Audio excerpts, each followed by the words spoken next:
Bonsoir à vous, merci d'être avec nous. Écoutez, ils sont déjà, je disais, chaud bouillant, chaud patate. Là, j'ai rarement vu un plateau aussi excité que ce soir et c'est tant mieux pour la qualité de l'émission. On va s'informer, s'amuser, se divertir autour de la planète football avec un sacré casting. Je dois dire que là, c'est limite le haut du panier. À vos côtés, à nos côtés, Alicia Debuy. Bonsoir Alicia. Bonsoir Greg. Cadeau Alicia. Bonsoir à tous. Et bonsoir un cadeau, public. encore une fois, à vous faire gagner. On vous gâte cette semaine le maillot de Gaëtan Charbonnier, puisque demain, il y aura Concarneau Saint-Etienne diffusé sur la chaîne L'Équipe en direct. Donc pour l'occasion, on vous offre le maillot du Stéphanois. On retweet, on suit le compte de l'équipe de Greg.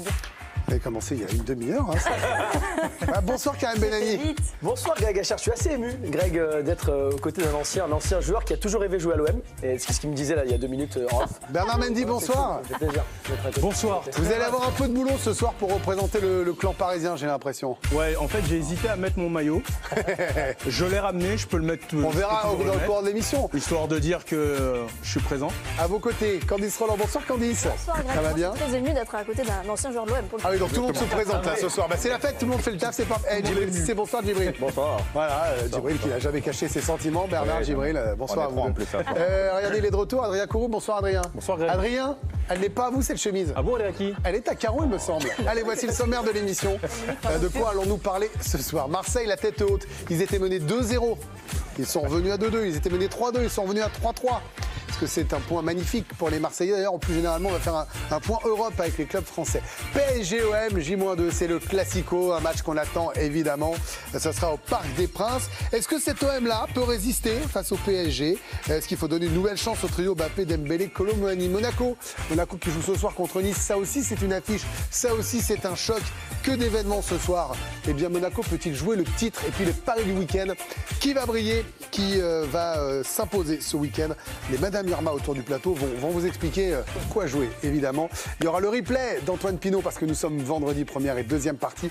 On jouera 2 fois. Et d'entrée de jeu, je vous l'annonce, il y aura un Fight Club tout à l'heure.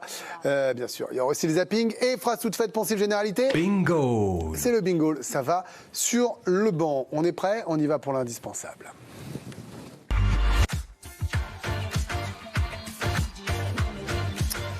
Je vous rappelle qu'à 19h, on sera à Marseille pour suivre ce qui se passera pour l'avenir de Pablo Longoria. Alors, Adrien Courouble, 3-3 hier contre l'Ajax. On va écouter Pancho Abardonado et le gardien Paul Lopez nous parler de ce match. Fier, oui. Je reste un petit peu sur ma faim parce qu'on aurait pu aller chercher la victoire. Ils auraient pu aussi continuer à mener au score, mais il faut tirer un grand coup de chapeau aux joueurs. C'est l'esprit de l'OM, non? Dans les mauvais moments, on a tourné, on a croyé jusqu'au bout. On a matérialisé l'occasion qu'on a eue. Il y a quelques occasions qu'on a pu marquer aussi. Ça, c'est le foot. Je pense qu'on a pris du plaisir aujourd'hui dans le terrain. Ça, c'est aussi important. Voilà pour Paul Lopez et Pancho Abardonado. Alors, il s'est passé un truc étonnant hier, Candice. C'est qu'on se demandait comment l'OM allait réagir après cette semaine incroyablement mouvementée. Première de Pancho Abardonado. Ils sont menés 2-0 très rapidement dans une ambiance de dingue. Franchement, c'est le corollaire de revenir. Finalement, à 2-0, on s'est dit, bon, ben voilà, on a compris, c'était le contexte, les jours qui ont précédé, c'était trop compliqué pour les joueurs d'être vraiment dans ce match. En fait, on comprenait, c'était... Vous avez eu peur d'une raclée ou vous y avez cru? Forcément, à 2-0. Après, il y a eu le réveil, il y a eu des occasions, et là, on s'est dit, bon, maintenant, il faut être efficace. Et il y a eu un réveil magnifique, quoi. Notamment, je pense à Jonathan Klaus, qui, dès le début, on l'a vu, vraiment hargneux et tout, donc on s'est dit... Là, il y a quelque chose. Mais effectivement, s'il n'égalise pas, s'il ne marque pas le but, Klaus, pour l'espoir, en tout cas, on se dit ça peut virer effectivement en branler carrément. Hein, mais... Vous allez sur le banc tranquillement, vous laisse filer. Mais non, mais en tout cas, mais ça, en plus, très bel esprit. Et c'est ça oui, c'est un point magnifique parce qu'il y a la réaction, il y a la combativité, ça va faire un bien fou aux joueurs et tout, parce que le talent, il est là. Maintenant, il faut réussir à accorder tout ça, évidemment, mais l'esprit, c'est hyper important. Après, Djibril, c'était un match, j'allais dire, un peu fou. C'est-à-dire qu'il y avait bien... Oui, il y a eu des failles techniques des deux côtés. Il y a eu beaucoup de courage, de très beaux buts. Et franchement, on a passé... moi, j'avais les 2 écrans. Hein, j'avais le rugby, j'avais le foot pour ne rien louper. Et on a passé une soirée foot vraiment sympa, quoi. Ouais, on a eu 6 buts. On aurait pu avoir 8 ou 9. Ah ouais. Parce qu'il y a eu des occasions de part et d'autre ratées. Où Obama, notamment, il aurait pu mieux négocier, 1 ou 2. L'OM aurait pu gagner, mais c'est vraiment la réaction et le sursaut d'orgueil qui. Ça vous a plu, ça? Je retiens, ouais, parce que avec Bernard, on a connu des semaines, et Karim aussi d'ailleurs. Moi, bien sûr. Des semaines. Pourquoi vous le chauffez? Parce que j'aime bien. Mais parce que c'est la vérité surtout. Il faut que le grand public soit au courant. On a connu des semaines compliquées. Et voilà, avoir un résultat comme ça au bout, ça fait du bien. Bon, Bernard, parce que vous avez été évidemment dans l'histoire, là, Djibril y est allé, il y aura des petites passes décisives. Je pense qu'il va faire le gars sympa à la J-2, mais vous voyez, voilà, jusqu'au moment où arrivera le tacle glissé. Non, mais c'est vrai que ce genre de match, quand à un moment tout part à volo comme ça et que la semaine est compliquée, qu'est-ce qui fait que vous arrivez à vous ressaisir? Comment sur le terrain on peut refaire basculer les choses? Je pense que sous l'ère Marcelino, ça aurait été très compliqué. Moi, depuis le départ, je dis que l'OM a un effectif qui est très bon, mais que j'étais un peu sceptique sur l'entraîneur.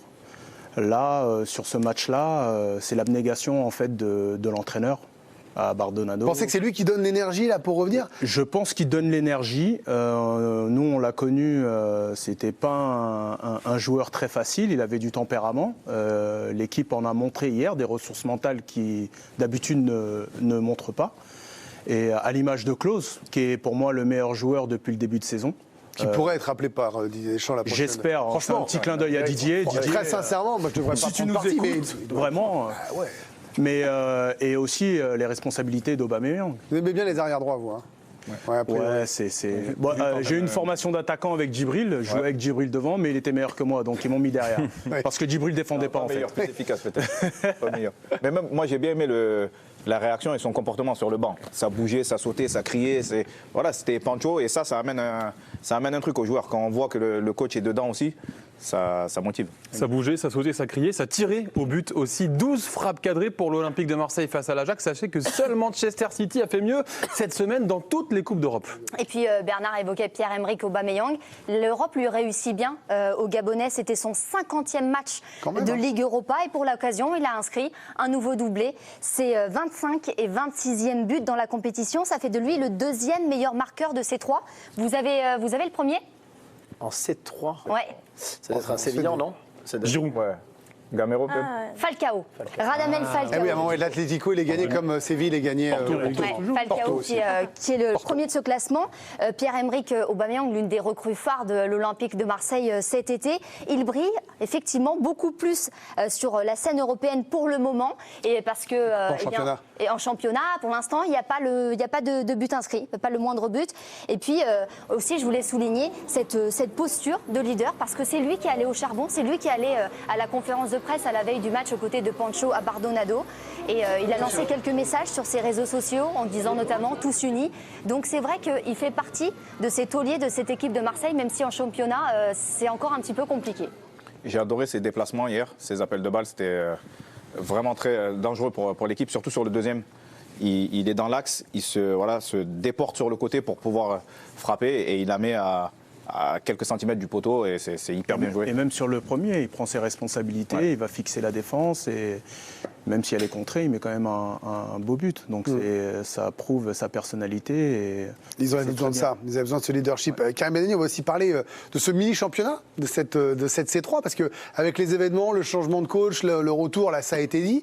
Mais de l'autre côté, l'AEK Athènes a battu Brighton, alors qu'on imaginait que Brighton, qui quand même fait une sacrée saison, l'an dernier en Première Ligue, serait les bouffons du groupe. C'était important aussi de ne pas perdre ce match-là dans cette course, j'ai envie de dire, presque envie de dire cette course à 4. Bien sûr, à la lecture du classement, oui à 4 parce que c'est très homogène, à la lecture du classement là, que l'on voit à l'écran, c'est une sacrée bonne opération je trouve pour Marseille, surtout quand vous êtes mené 2-0 après 15-20 minutes. Il y aura des matchs importants, il y a le Marseille-Brighton qui arrive. Oui, parce qu'on avait l'impression que c'était secondaire, mais en fait quand on fait le bilan de la soirée, c'est pas secondaire du tout. Hein. Non, effectivement. Et ce qui était important aussi pour Marseille, c'est de jouer, je pense, depuis très longtemps, un vrai match de Coupe d'Europe. Depuis combien de temps on n'a pas vu un vrai match de Coupe d'Europe à Marseille? Souvenez-vous des échecs passés en Ligue des Champions, le match de Tottenham. Il y a eu par bribes quelques bonnes séquences. Depuis l'épopée, mais depuis, peut-être 2018. Effectivement. 2018. Mais je trouve que Marseille a joué un vrai bon match de Coupe d'Europe. On parle souvent du niveau de l'Ajax là depuis quelques jours, mais l'Ajax à l'Arena, ça reste une équipe ultra dangereuse avec un public derrière. Disons qu'ils marquent plus de buts, ils en prennent quand même. Oui, ils en prennent, mais c'était un vrai match de Coupe d'Europe. Et je pense que c'est vraiment quelque chose qui va faire faire du bien à Marseille. Autre point important, on a vu rapidement devant qu'il y avait de la qualité et on l'avait peut-être un peu oublié sous Marcelino que l'OM a un vrai potentiel offensif avec de vraies gâchettes. Quand vous avez Harit qui fait un super match, Unai qui n'était pas forcément titulaire ces derniers temps. Et bravo à Charlotte Lorgeret qui avait dit je voudrais que Unai soit le lion de ce milieu de terrain. Elle dit toujours la vérité. Bien sûr. Non, mais je tiens à souligner que ça a été dit sur ce plateau avant tout le monde. En fait, c'est plus facile à partir du moment où tu changes de système et tu fais jouer des joueurs qui ne jouaient pas forcément sous l'ère Marcelino. Ouais, bah, c'est ce qu'on disait hier, c'était une compo qui plaisait aux joueurs. Il est allé là où les mecs avaient envie d'être. C'est aussi à mettre au crédit de celui qui ne sera probablement plus l'entraîneur de l'OM dans quelques semaines. On ne sait pas. Mais tu l'as Ajax, vous gagnez au parc. Qu'est-ce que vous faites ? Non, mais franchement, saluons son travail. Et surtout. On disait ça de Digard. Oui, c'est vrai, mais saluons son côté marseillais est ressorti. On l'entend avec l'accent chantant dans les conférences de presse. Je pense qu'il a insufflé ce côté Marseille aux joueurs et on l'a bien vu hier. Allez, on passe au hat-trick, on reparlera de l'OM. Je vous rappelle à 19h, on suivra ce qui se passe du côté de l'OM pour en savoir tout, pour tout savoir plus, j'allais dire non, pour tout savoir de l'avenir de Pablo Longoria. Rendez-vous à 19h, parlez-en autour de vous, ça se passe chez nous. Adrien, voici le hat-trick avec 3 belles images de la planète foot d'hier. Alors, je vous pose la question, écoutez, on a tellement souffert qu'on a le droit de s'enflammer après une journée, allons-y. Peut-on s'attendre à une grande saison française en Coupe d'Europe ? Regardons vos réponses. Oui, plus que jamais pour Alicia. Yes, parce qu'il est bilingue et qu'évidemment c'est l'Europe. Karim Bellani. Bernard, ça va aller au niveau de la lenteur, là, ça fait quand même un quart d'heure qu'on peut préparer. Oui. Yes, oui. C'est ça. Là, vraiment, vous avez mis 1 heure pour écrire. Non, mais je voulais me mettre au départ un Allez, super stop. On va aller voir Candice. Candice, encore heureux. Oula, dis donc, est tendu. Mais oui, pour le Djibril. C'est un joueur, on a dit. Oui, c'est ça. Oui, pour que ça mouline. Non, mais cela dit, Karim, on va nous dire, oui, vous vous emballez. Mais bon, on a tellement eu des difficultés. On s'est fait doubler, on le rappelle, à l'indice UEFA par les Pays-Bas. On est derrière. C'est la première fois qu'on est dans la position du chasseur et pas du chassé. Il faut, là, hier, ça tombait bien pour l'OM, saluer quand même une telle journée. Oui, alors je vais être très franc avec vous. J'avais très envie d'écrire non. Mais je ne voulais pas passer pour un pisse-froid et donc je me suis dit ok, yes, parce que. Vous n'avez pas de conviction en fait. Mais je n'ai aucune conviction. Ah oui, non, mais parce qu'en fait, chaque année, on est déçu. Et en fait, c'est ça, moi, qui me fait dire que oui, bon, évidemment, à la lecture de la première journée, 3 victoires, 3 nuls, on est satisfait, c'est cool, on n'a pas perdu. Super. Mais c'est pas un vrai yes, alors vous m'avez pipoté. Ouais, je vais changer. Ouais, c'est un non. Mais en fait, il n'y a rien qui ne me fasse dire. Les adversaires n'étaient pas des adversaires incroyables. Il n'y a rien qui ne me fasse dire que les clubs français pourront aller loin. L'an dernier, j'ai misé beaucoup. Et l'an dernier, vous avez vu contre Monaco et Rennes. L'an dernier, j'avais vraiment misé sur Monaco et Rennes. Je pensais vraiment que ces deux équipes-là avaient des effectifs taillés pour aller loin en Coupe d'Europe. Franchement. Et quand vous voyez d'ailleurs qui a gagné et comment ça s'est passé ensuite, un club français aurait pu le faire. Et donc j'ai tellement été déçu par Monaco, par exemple, qui était sorti bêtement en Coupe d'Europe, Rennes également contre le Shakhtar Donetsk qui jouait même plus à domicile. Donc aujourd'hui, je serais incapable de vous dire oui, évidemment, après la première journée, on va gagner une Coupe d'Europe, on va aller loin. J'ai pas demandé ça. Non, on va faire un dernier carré, on va avoir une épopée. Je n'en sais rien. J'espère, je mets oui parce que je l'espère, là c'est le cœur qui parle, mais je reste quand même sceptique quand je me réfère aux années précédentes. Vous l'avez dit, Greg, les Français sont derrière les Pays-Bas à l'indice UEFA. Bien, sachez que cet écart est en train progressivement de se réduire suite à la journée d'hier. L'écart est passé de 2,7 points à 1,8 points. Qu'est-ce qui est important justement dans cet écart ? Si la France restait derrière les Pays-Bas, ces changements s'apporteraient pour la saison 2025-2026. Ça change beaucoup de choses. Il y aurait un qualifié de moins déjà pour la Coupe d'Europe quand le 5e peut envoyer 6 équipes en Coupe d'Europe. En Ligue des Champions, les 3 premières seront qualifiées en France pour la saison prochaine et le dernier fera un tour de barrage. Le 4e fera un tour de barrage. Ça sera 2+1 si jamais on restait 6e derrière les Pays-Bas pour 2025-2026. C'est un peu le bordel de truc là. Mais pourtant, il a bien expliqué. En gros, on perdrait un représentant et ça fait un de moins en barrage. En Ligue des Champions. En Ligue des Champions, c'est important de préciser. C'est un peu bordélique, mais on a compris, il faut passer devant eux, bien sûr. On vous chante, on est vendredi, hein, ça peut partir dans tous les sens. Bien sûr, je comprends. Bien sûr. Attention quand même. Djibril Cissé. Ouais. Bonsoir Djibril. Alors, pour l'OM. Il y avait moi, je suis pas d'accord avec Karim en disant oui, les adversaires.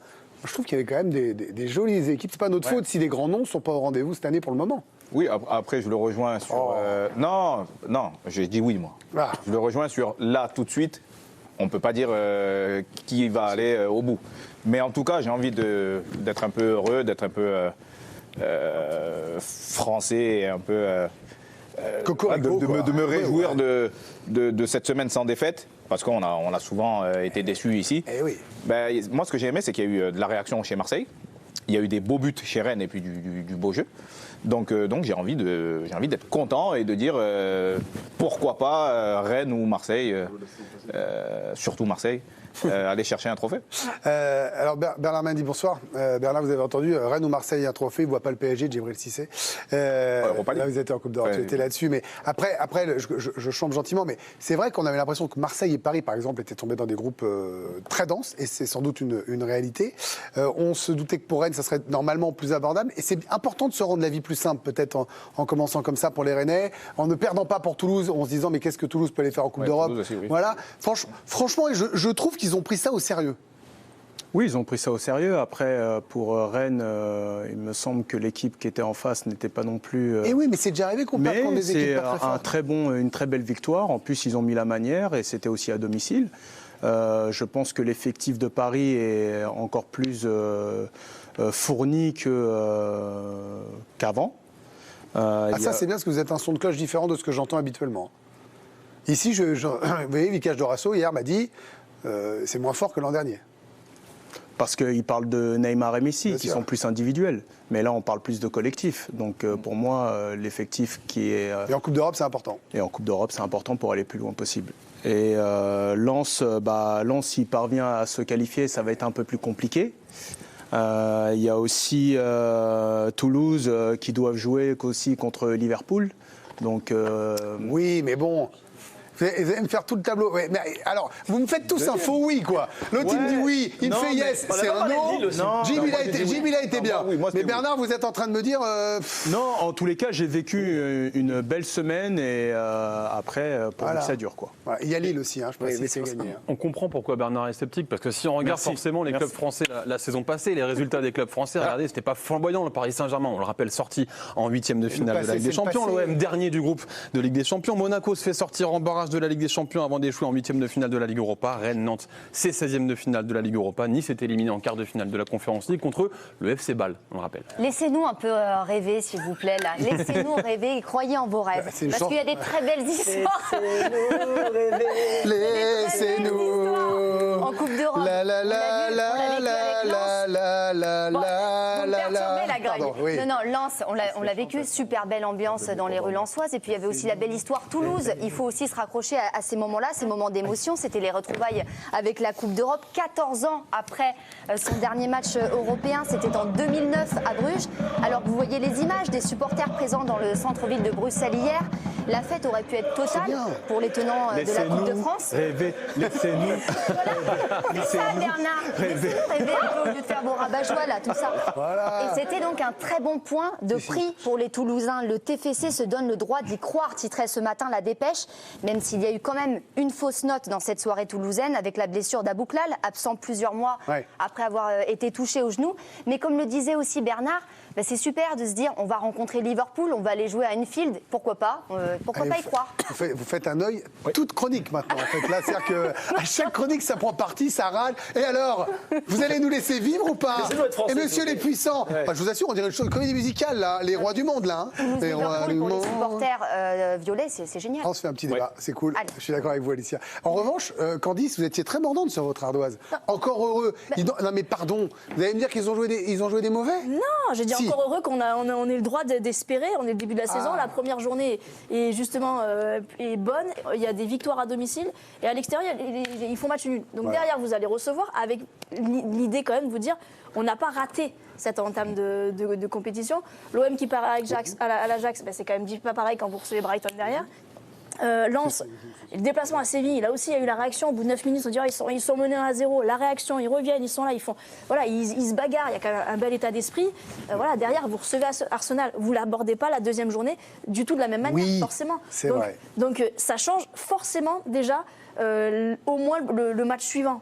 Donc on peut être optimiste pour ça, parce qu'il y aura peut-être une influence positive sur la deuxième journée. On reste en course pour la deuxième journée, c'est ça qui est cool. Ce que je veux dire, c'est que il y a un peu moins de pression quand vous recevez Brighton si vous avez fait un résultat à l'Ajax. Voilà. Et très honnêtement, c'était pas gagné il y a 24 heures que Brighton perde contre la EK Athènes et que Marseille fasse match nul à l'Ajax. Franchement, que si on avait fait les pronos, j'aurais pas eu tout le monde sur ces résultats-là, j'en suis à peu près persuadé. Les Grecs, il faut se méfier. Les Grecs, vous connaissez les Grecs, président, comme ils disent en 3-0. 18h55, on joue. Go. Il n'y a plus de jingle aujourd'hui, les jingles sont live, sont week-end. Ouais, les jingles sont en week-end, hein, j'ai l'impression, les gars. Donc le jingle du survivant. On joue au survivant. Le survivant, la survivante, c'est celle ou celui qui reste à la fin. Oh là, je suis nul. Et je vous rappelle que dans 5 minutes, on sera à Marseille pour connaître l'avenir de Pablo Longoria. Vous restez avec nous. Je vous pose une question de rapidité pour savoir qui démarre avant de vous poser le thème du jour. Quelle équipe a battu Brighton hier? Avec Athènes. Karim Benani, c'est vous qui commencerez. Vous allez me retrouver dans ce survivant les 14 clubs vainqueurs de la Ligue Europa au XXIe siècle. Il y a 14 clubs qui ont gagné la Ligue Europa au XXIe siècle. J'ai pas les bonnes images, les gars, les filles, en revanche, parce que voilà, on a le mur. Regardez en bas, là, je vois Dave et Vika. Je crois que c'était l'émission d'hier. Ah. Donc, on va le faire sans les images. Voilà. Karim Benani, vous commencez. Bon, bah, c'est vite. Oui, 7 fois. Bravo, Karim, vous suivez le football. Et ça, c'est tout à votre honneur. La culture. Alicia. L'Atlético de Madrid. L'Atlético de Madrid, 2010, 2012, 2018. 3 fois. Bien joué, Alicia. Adrien Kourouble. Désolé, Djibril, je te prends. Liverpool. Liverpool. En 2001, ils ont gagné la Ligue Europa. Et Djibril, quand il a dans les jeux, vous avez vu dans le replay de Pinot comme on avait rigolé sur vos têtes, c'est magnifique. Djib. Manchester. Manchester United en 2017, c'est bon. Candice Roland. Porto, ça se tombe toujours en Ligue Europa. 2003-2011, bien sûr, Candice. Et Bernard pour le tour parfait. Oh là là, il n'y aura pas de tour parfait. Hein. Et si Bernard, vous entendez la foule? Bernard. 5, 4, 3. Chelsea, oui, 2013-2019. Karim Benani. Valence, ils l'ont gagné en 2004. Ouais. Bien joué contre Marseille. Alicia. Villarreal en 2021. Normalement, c'est une... vous devez me le plier, ce jeu. Je vous le dis. Hein. C'est moi qui... Adrien. Francfort 2022, bien sûr. Allez, pliez-moi ce jeu. Djibril. Je pense que c'est moi qui vais tout foutre en l'air. Non. Juve. Comment? La Juventus. La Juve n'a pas gagné la Ligue Europa au XXIe siècle. Vous ne serez pas le survivant. Vous savez. Candice. Est-ce qu'Arsenal l'a gagné? Arsenal n'a pas gagné la Ligue Europa au XXIe siècle. Merci. Bernard Mendy. Ne me laisse pas seul, merci. J'ai rien. 5, 4, 3, 2. Galatasaray. 2000. En 2000 non. Contre Arsenal. Ça s'appelait pas Ligue Europa à l'époque. Bonsoir Karim Benani. Shakhtar Donetsk. Shakhtar Donetsk, exceptionnel, 2009. Alicia. Le Zénith. 2008. Bravo. Tout le monde est là. C'est chaud comme ça, les deux, là. Tout le monde est là. Adrien. Le CSK. Oui, 2005. Ragnar il me l'enlève. Et Bernard, pour finir ce jeu. C'est encore moi? Ah oui, ça revient à vous. Il me manque 2002. 2002 ou 2002? 2002. Il l'a. Ah oui. 5, 4, 3, 2, 1. Vous ne serez pas le survivant. Karim Benani. C'est qui en 2002? C'est à ce qu'on peut en les jouer.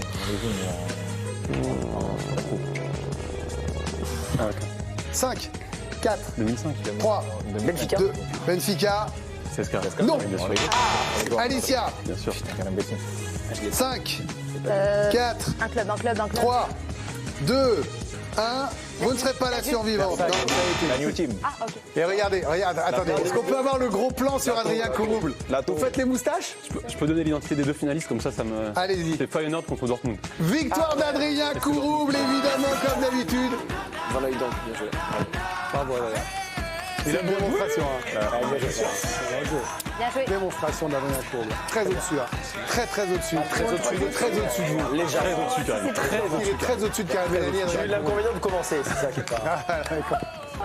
C'est vrai. En même temps, qu'est-ce avec que vous une me dites, moustache comme Thérèse ça, Ah oui, attendez.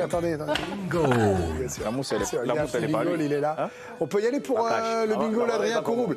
Non, il est pour Adrien Kourouble, c'est normal. Elle est pas à lui. Hein. Ouais, la moustache, la slash mou, c'est où? C'est là. Adrien se caresse la moustache. Quand on et ça gagne, va c'est sur toujours le comme banc. ça qu'on fait. Voilà, impeccable. Je parlais de ta moustache. Dans un instant, on part à Marseille. On va aller écouter ce qu'a à nous dire Pablo Longoria. Reste ou ne reste pas président de l'OM. Les paris du week-end. Faut-il donner une nouvelle chance au trio Bappé, Kolo Muani, Dembélé? Classico J-2, cet OM-là a-t-il une chance? Monaco peut-il jouer le titre? Le replay. À tout de suite, il y aura aussi le Fight Club. On revient avec l'actu de Marseille. Allez, on file tout de suite à Marseille, à la commanderie, pour écouter Pablo Longoria, son allocution en direct. Reste ou ne reste pas, voici le président de l'Olympique de Marseille.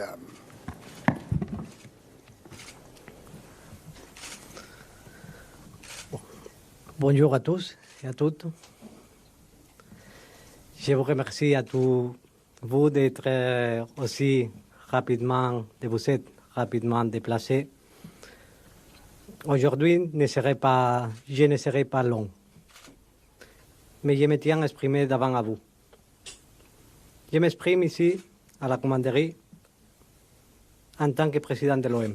C'est la raison pour laquelle je vous ai convoqué ici. Avant toute chose, je tiens à féliciter l'équipe pour l'état d'esprit et le caractère montré hier à Amsterdam. Félicitations. J'ai vu des journées compliquées, avec beaucoup d'émotions. Et je me suis exprimé cette semaine avec le cœur, en tant qu'être humain. Je m'exprime aujourd'hui aussi avec le cœur, mais dans le costume de président de l'Olympique de Marseille. Je ne suis pas ici pour revenir sur ce qui s'est passé lundi, que c'est simplement inadmissible. Inadmissible. Et c'est la conséquence d'une série d'événements que j'ai mentionnés. Durant toute la semaine, j'étais touché par l'élan de soutien populaire, des témoignages, de confiance et de l'affection de tous les parts. Joueurs, salariés, supporters, acteurs du monde économique, politique et institutionnel. Tous ceux qui ont compris la nécessité de changement, d'un changement. Aujourd'hui, pour ça les motifs aussi, j'ai une très longue conversation avec notre propriétaire Franck McCourt et le conseil de surveillance, qui m'ont affiché un soutien inconditionnel.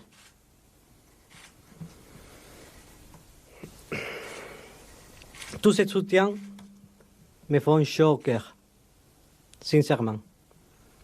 Me montre d'une nouvelle fois que quand je suis arrivé ici à l'Olympique de Marseille, tout l'amour, toute la passion, toutes les bonnes choses qu'il y a autour de l'Olympique de Marseille, cette ville, et de bonnes valeurs.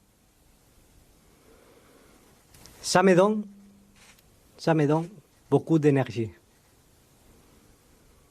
Au vu de tous ces soutiens, je reprends de l'énergie, je me charge et j'ai décidé de poursuivre ma mission de président de l'Olympique de Marseille. Je serai à Paris dimanche.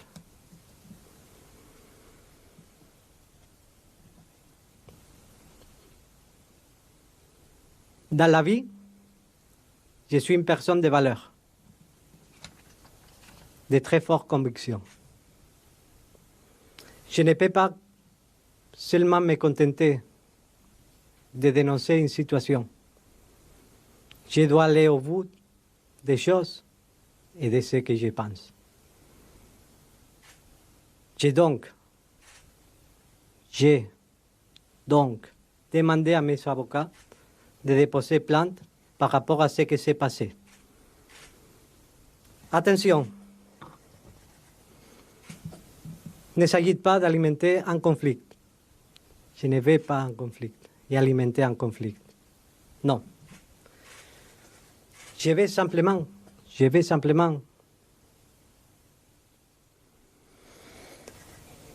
mettre fin à des modes de comportement afin que ce type de situation ne se reproduise plus à l'avenir. C'est ma responsabilité, comme président de cette institution, d'éviter que tous les membres, tous, se retrouvent à confronter ce type de situation dans l'avenir. On doit être en mesure, comme j'ai dit, de travailler dans un club de football normal. Depuis 2021, nous avons fait beaucoup de choses pour améliorer et structurer le club. Et je suis le premier conscient que tout n'est pas parfait. Je suis très autocritique tous les jours. Mais il reste encore beaucoup de travail à accomplir. Avec humilité, ça toujours, et beaucoup de transparence. Je suis conscient qu'on peut s'améliorer.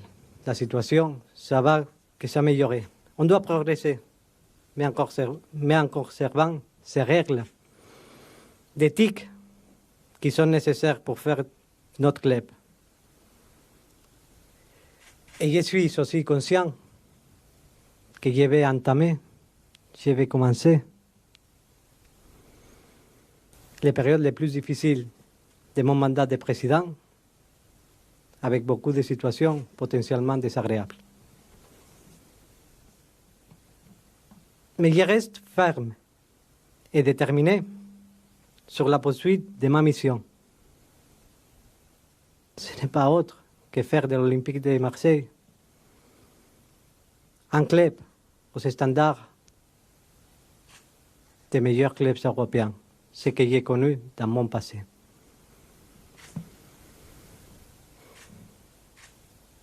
C'est une nouvelle étape dans ces périodes de transformation qu'on a commencé en 2021.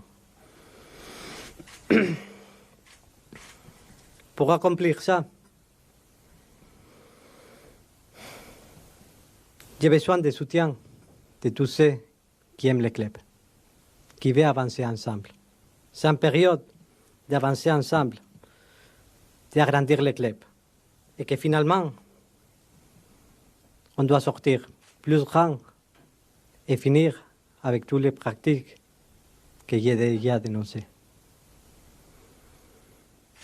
À ce propos, la semaine prochaine, je vais commencer à réunir un certain nombre d'acteurs locaux pour m'accompagner dans une profonde réflexion et m'aider à mener bien ma mission. On doit changer les choses ensemble. Enfin, et en parallèle,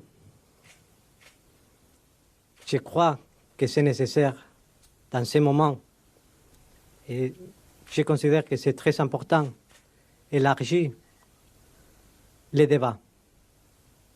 Élargir les débats, afin que ce qui s'est passé lundi ici à Marseille ne soit plus accepté, ni ici, ni ailleurs, dans le monde du sport.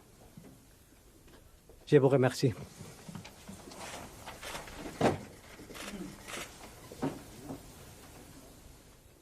Voilà, pour Pablo Longoria. Il y avait beaucoup d'émotions dans son discours. Pour tout vous dire, on sentait venir la chose sur le fait que Pablo Longoria allait rester président de l'Olympique de Marseille. C'est chose faite. Et vous nous disiez, Karim Benani, on s'était vu en début de semaine, s'il devait rester, il sortirait renforcé de cet épisode. Vous le pensez toujours ? Plus que jamais ? Plus que jamais.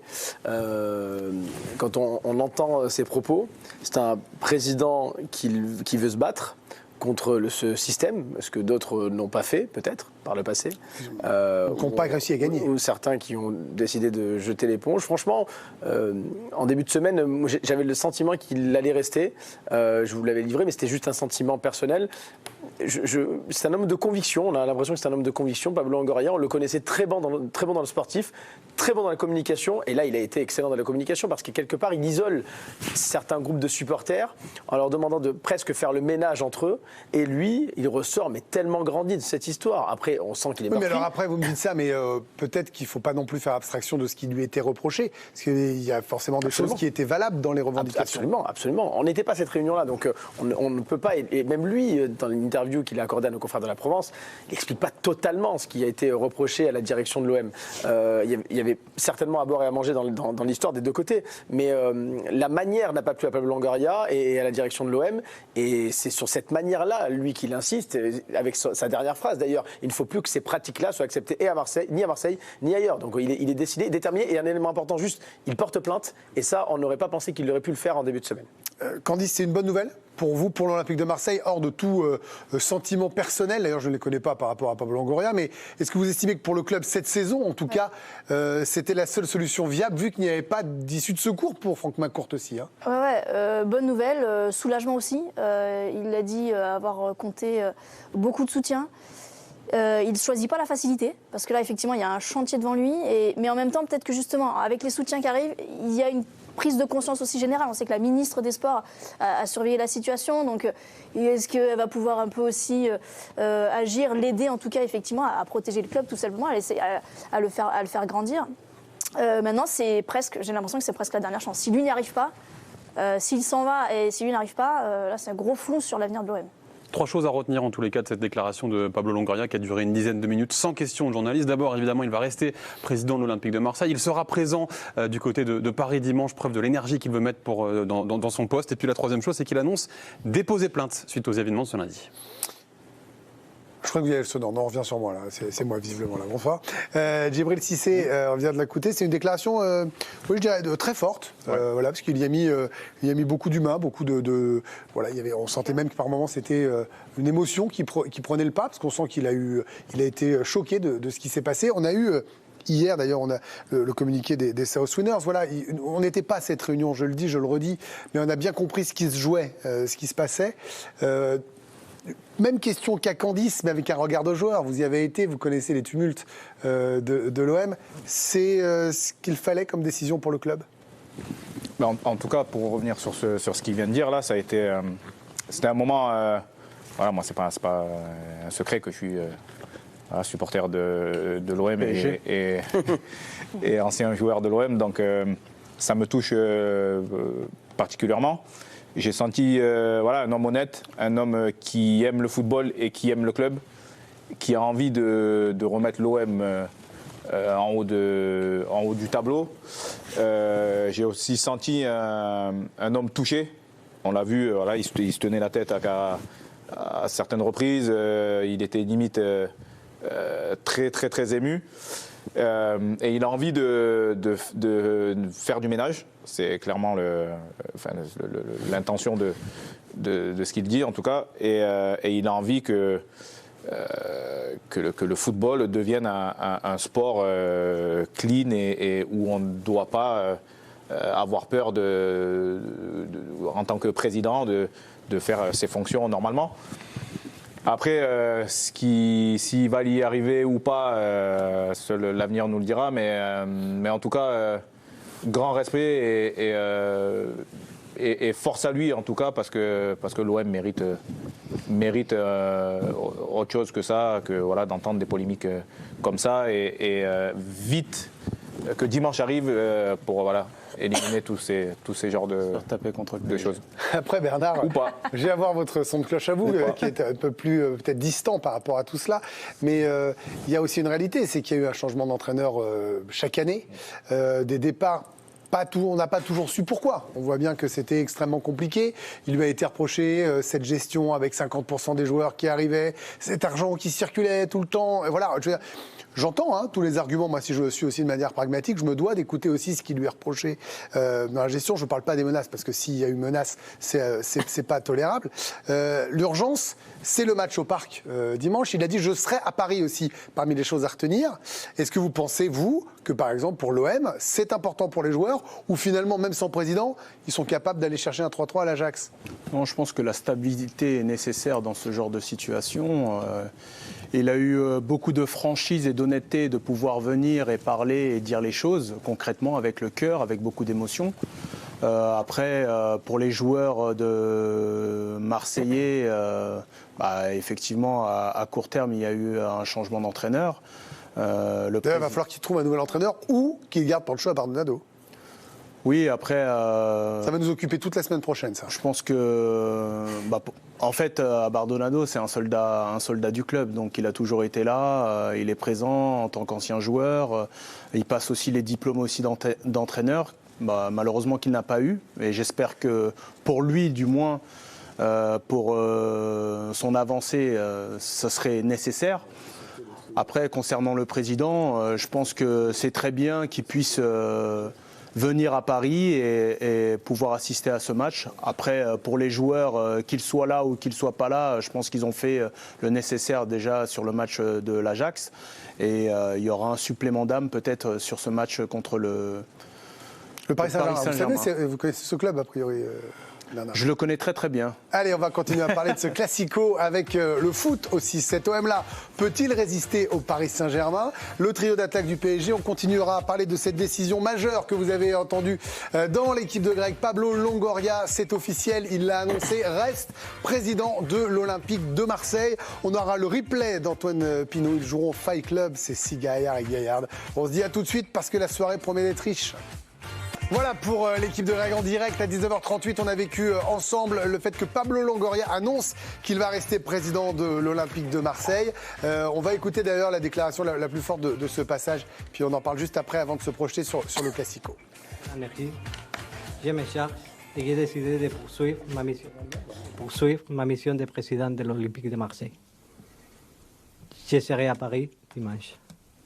Voilà, Pablo Longoria qui reste le président de l'Olympique de Marseille. Il reste l'empereur de l'humour du vendredi. C'est Antoine Pinault, le replay, première partie. Rentre mon petit Antoine dans une actualité chaude patate. Qu'est-ce que c'est ça? Bonsoir Antoine. Djibril et Karim se chambrent en disant qu'ils ont joué ensemble. Ouais. Se chambre pas. C'est pas chambre. Voilà, merci. Merci. C'est bien fait. Et ce match, je l'ai régalé ce jour-là. Ouais, grave. 2 passes D. Passe D. Là, c'est moi qui te fais la passe D. C'est toi. Non, à Bonal, je crois. À Bonal. Ça se chaud. Non, c'est vrai. Celle de la route de Lorient à l'époque, t'as raison. Qui veut garder la photo, les gars, vous battez pas? Karim, je l'ai pas du coup. Alors, le truc, c'est qu'il va vraiment la mettre chez lui. Sur John Fluo, là. Merci Antoine. Et franchement, c'est très bien un cadre qui était pas cassé quand même. ça va, tu vas pas non plus. C'est bien fait, franchement. C'est bien fait. Il en faut peu pour Landreau. Les jaloux diront que c'est Photoshop. Les jaloux diront que c'est un montage. Merci Se méfier les jaloux, toujours. Attention les rageux. Montage. Bon, tout à l'heure, on aura un nouvel épisode de Greg's Anatomy, l'hôpital que vous gérez, Greg. Effectivement, ouais. Les sujets de la semaine, et puis on aura quoi également? Les stades de l'équipe de Greg. Ah, j'ai dit Épi. Attendez, on a un souci de micro, me dit-on. Vous aurez le droit au micro. Génial. Voilà, le micro Philippe Risoli. 30% sur les 6 pas de patrouille cette semaine. Allez, on y va, petit teasing, c'est parti. Des nouvelles du boulard de Ludo Bragnac, il se porte comme un charme. Ah, pardon. Ça va, ça se passe bien, la micro-sieste? Il y a un petit groupe, bébé a mal dormi cette nuit, non? Un petit peu. Mais je lisais surtout les paroles de Ludo. Non. Sondage du jour. Non, mais... Ceci est mon sang. Hugo Bonneval est chroniqueur rugby dans l'équipe de choc. On sait l'accueillir. Je suis très déçu par Hugo, qui m'avait bluffé le premier jour par son style et qui de jour en jour... Il avait une soirée, c'était pas bon. Il avait une soirée en fait. Maintenant, c'est du n'importe quoi. En fait, je découvre le vrai Hugo Bonneval. Reconversion golf, c'est-à-dire que tu t'as quand même gagné beaucoup d'oseilles. Le mec qui joue au golf, c'est un mec professionnel. Financièrement, il est assis quoi. T'as souhaité un bon anniversaire à la fin? Bien sûr. Et merci beaucoup. Quel accueil. Fabio Grosso est arrivé à Lyon. Vicage Dorasso a beaucoup d'indulgence avec lui. Ouais, c'est victoire impérative, oui. Mais j'ai pas compris en fait ce qu'il... il veut jouer au foot. Il veut bien jouer au foot. Il veut bien jouer au football. Bien défendre et bien jouer au foot. Bien défendre et bien attaquer les espaces. En fait, il nous a rien dit quoi. Il parle bien français. Non mais il parle bien français. Tellement vrai. Et puis Alicia Dobis évente sa chronique L'œil d'Alicia. On aura l'œil d'Alicia avec cette semaine marseillaise. Attendez, faites un gros plan sur Alicia. Comment vous avez fait sur l'œil? Elle a fait un petit clin d'œil. C'est Nikos. En un mois, elle est devenue Nikos. Formidable. C'est parti tout seul, pardon. Alors, les loups. Les loups, dans 2 minutes. Bon, je file, j'ai une soirée karaoké. Merci, je vais le garder. Allez, salut, à tout à l'heure, Antoine. Ce sera à 19h, non, pas du tout, à 20h45 pour le replay. Donc, l'info, c'est que Pablo Longoria reste président de l'Olympique de Marseille et il a dit rendez-vous au Parc, à Paris, dimanche, car le Paris Saint-Germain accueille l'Olympique de Marseille. Ce sera au Parc des Princes, le PSG qui s'est imposé contre Dortmund. On va écouter Luis Enrique à l'issue du match nous parler de son trio d'attaque. Ah, attendez, qu'est-ce qui se passe ? Comment ça, on le lit? Ah, on le lit? Je veux l'écouter. Comment on fait? Ah ben, on va le lire parce qu'on n'a pas le son. Alors, on y va. On va le lire. Esselé, vous le pensez vraiment sur Randal Kolo Muani après Dortmund? Il a besoin de temps pour connaître tous les joueurs, notre système et tout. Je suis vraiment content de sa performance. Bon, c'est vrai que c'était la première titularisation de Randal Kolo Muani. Alors, je vous pose la question. Doit-il donner l'entraîneur du PSG une nouvelle chance au trio Mbappé, Dembélé, Kolo Muani? Que me dites-vous? Et bien sûr, pour Alicia. Mais non, pour Karim Benami. Mais bien sûr, pour Bernard Mendy. De l'autre côté, pour Candice Roland, mais oui, de donner une chance. Je laisse Bernard répondre, de Djibril. Et bien sûr, pour Adrien. Bernard, il y a eu beaucoup de Marseille. Il y a un peu de Paris maintenant, c'est pour vous. Est-ce qu'il faut laisser sa chance au trio d'attaque après ce match contre Dortmund une nouvelle fois? Oui, bien sûr, parce qu'il est indispensable pour faciliter les automatismes de Kolo Muani qui apporte beaucoup de profondeur et qui permet aussi de faciliter le jeu entre les lignes et donc l'expression de Dembélé et Mbappé. C'est le trio qu'il faut mettre titulaire. Il y a Ramos à 80 millions d'euros quand même titulaire de la sélection portugaise qui a fait une bonne entrée. Oui, merci Bernard. Mais je vous mets dans la sauce un peu là. Non. En fait, je pense que Ramos, au-delà du prix, c'est plus un remplaçant qu'un titulaire pour moi. Si vous voyez les buts que Mbappé met, c'est aussi par rapport au travail que Kolo Muani a fourni. Vous pensez que c'est la complémentarité des trois, les déplacements des uns des autres? En fait, je pense qu'il faut leur laisser du temps pour qu'ils soient encore plus connectés et pour qu'il y ait plus d'automatisme. Après, Dembélé doit bien évidemment, à la finition, avoir plus de confiance. Mais pour moi, ce trio-là, c'est le trio de l'équipe de France et c'est le trio que le PSG doit avoir. Dans les statistiques, en tous les cas, seul Mbappé a brillé pour l'instant sur ce début de saison, sur ce trio-là. 8 buts, une passe décisive seulement pour Randal Kolo Muani, 0 pointé pour l'instant, évidemment devant le but pour Dembélé. Le trio qui a partagé seulement 83 minutes communes. C'était entre les matchs de Nice et de Dortmund. Une seule passe décisive de l'un pour l'autre, c'est Kolo Muani pour Mbappé. Ouais, évidemment, c'est le début pour Kolo Muani. Je viens vous voir, parce que même si vous laissez parler Bernard, l'attaque, vous connaissez, Djibril. Bernard évoque la complémentarité, le temps à laisser sur ce trio. L'aide qu'apporte, on va dire, Kolo Muani par son travail pour que Mbappé brille. Vous êtes d'accord avec ça ou est-ce que vous estimez que ce n'est pas le trio majeur? Si, non, pour moi, c'est le trio parfait. C'est le trio que beaucoup d'équipes aimeraient avoir. C'est le trio de l'équipe de France. Donc vous voulez être patient, vous? Faire mieux, c'est un peu compliqué. C'est pas que je veux, c'est que c'est comme ça, en fait. Un duo ou un trio a besoin de temps, a besoin de travail à l'entraînement, a besoin d'automatisme, a besoin de se connaître. Eux, ce qui est bien, c'est qu'ils sont déjà très potes. Donc ça facilite ça. C'est-à-dire que vous n'êtes pas déçu, par exemple, de ce qui s'est passé contre Dortmund dans leur connexion à 3 que vous attendiez à ça pour un premier match, quoi. Après quelques semaines passées ensemble, j'ai trouvé ça plutôt pas mal, pas exceptionnel par rapport aux qualités des trois. Mais je pense qu'à force et avec le temps et, comme j'ai dit, l'entraînement et le temps de se connaître, je pense que ça va être dangereux. Mais vous espérez après dimanche soir, quoi? Après dimanche, ouais. Après dimanche. Et j'ai peur pour Ramos. J'en parlais avec des amis. Ouais. J'ai peur que ça. Mais même à moi, vous m'avez écrit. Oui, hein. J'ai peur que ça se finisse en Icardi, cette histoire. Voilà. Il m'a écrit, il m'a dit j'ai peur que ce soit un profil Icardi pour Ramos. Il y a un élément aussi à prendre en compte, c'est le début de saison mouvementé. C'est le moins qu'on puisse dire de Randal Kolo Muani.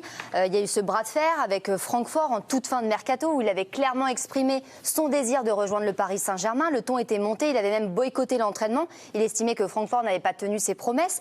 Il y a eu la colère des supporters allemands ensuite qui n'ont pas hésité à déployer une banderole qui prenait l'ancien Nantais pour cible et qui l'accusait d'être parti pour l'argent. Juste après ça, Randal Kolo Muani, il a effacé toutes ses publications sur ses réseaux sociaux de son passage à Francfort. Il y a eu cette gêne à la cheville au début du rassemblement qui le prive du match face à l'Irlande.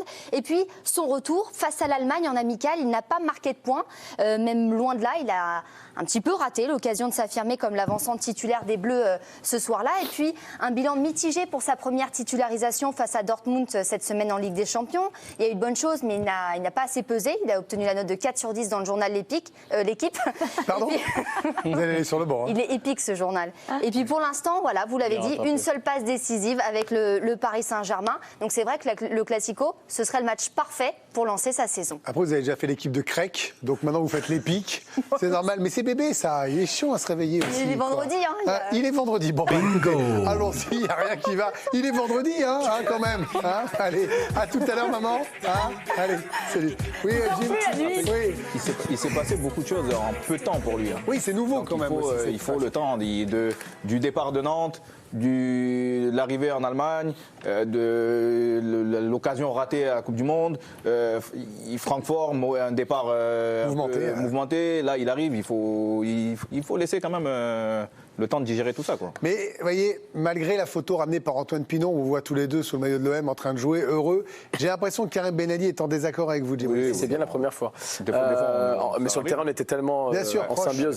Non, tu vois, tu viens de donner quelques arguments, justement, sur le nom. Pourquoi ? Parce qu'il doit digérer tout cela. Je dis pas que Gonzalo Ramos a plus d'expérience. Je dis pas que vous l'aimez bien, Ramos, vous ? Ouais, j'aime bien ce type de joueur. J'adore Gonzalo Ramos et j'aime beaucoup aussi Kolo Muani.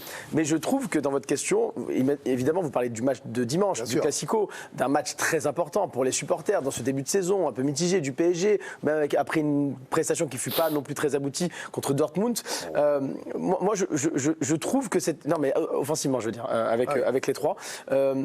Je trouve qu'on se trompe de combat et on se trompe de discours quand on dit, et vous l'avez dit sur ce plateau, mais c'est l'acte de l'équipe de France. On parle du PSG là, on parle pas de l'équipe de France. Il n'y a pas du tout les mêmes qualités. Ok, certes, ils sont potes, ok, c'est cool, ils jouent en équipe de France ensemble, mais c'est le PSG.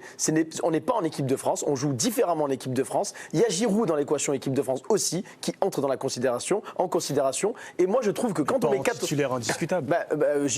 Pardon, mais je pense que dans l'esprit de Deschamps, Giroud reste quand même un cran au-dessus de Kolo Muani, à mon sens. Après, on verra plus tard, mais je pense que Deschamps. Deschamps.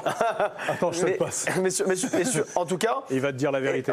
Gonzalo Ramos, qui a été acheté 80 millions d'euros, on parle de confiance à donner. Si tu ne le mets pas dans ce type de match-là, tu ne le mets pas contre Dortmund, tu ne le mets pas contre Marseille, mais tu. Mais il a dit qu'il allait faire tourner. Enrique a dit justement, moi je vais faire jouer tout le monde. Oui, mais c'est pour ça que je pense, et en plus dans un match contre Marseille où il n'y aura pas énormément de profondeur, parce que je pense que Marseille jouera bas contre le PSG, c'est de coutume au Parc des Princes. Je ne pense pas que l'OM portera le ballon et ira très loin. Vous avez besoin d'un attaquant de surface, d'avoir un attaquant comme Gonzalo Ramos qui puisse jouer en pivot, qui puisse aider ses camarades sur les côtés. Jouer à 3 avec Kolo Muani, c'est une attaque un peu plus en profondeur, et moi je suis un peu moins fan si on parle du match contre Marseille. Mais évidemment qu'il sera important d'intégrer Kolo Muani dans cette rotation devant l'attaque, mais moi aujourd'hui je mettrais Gonzalo Ramos. Alors, Candice, vous les avez écoutés, évidemment, vous avez une grande sagesse.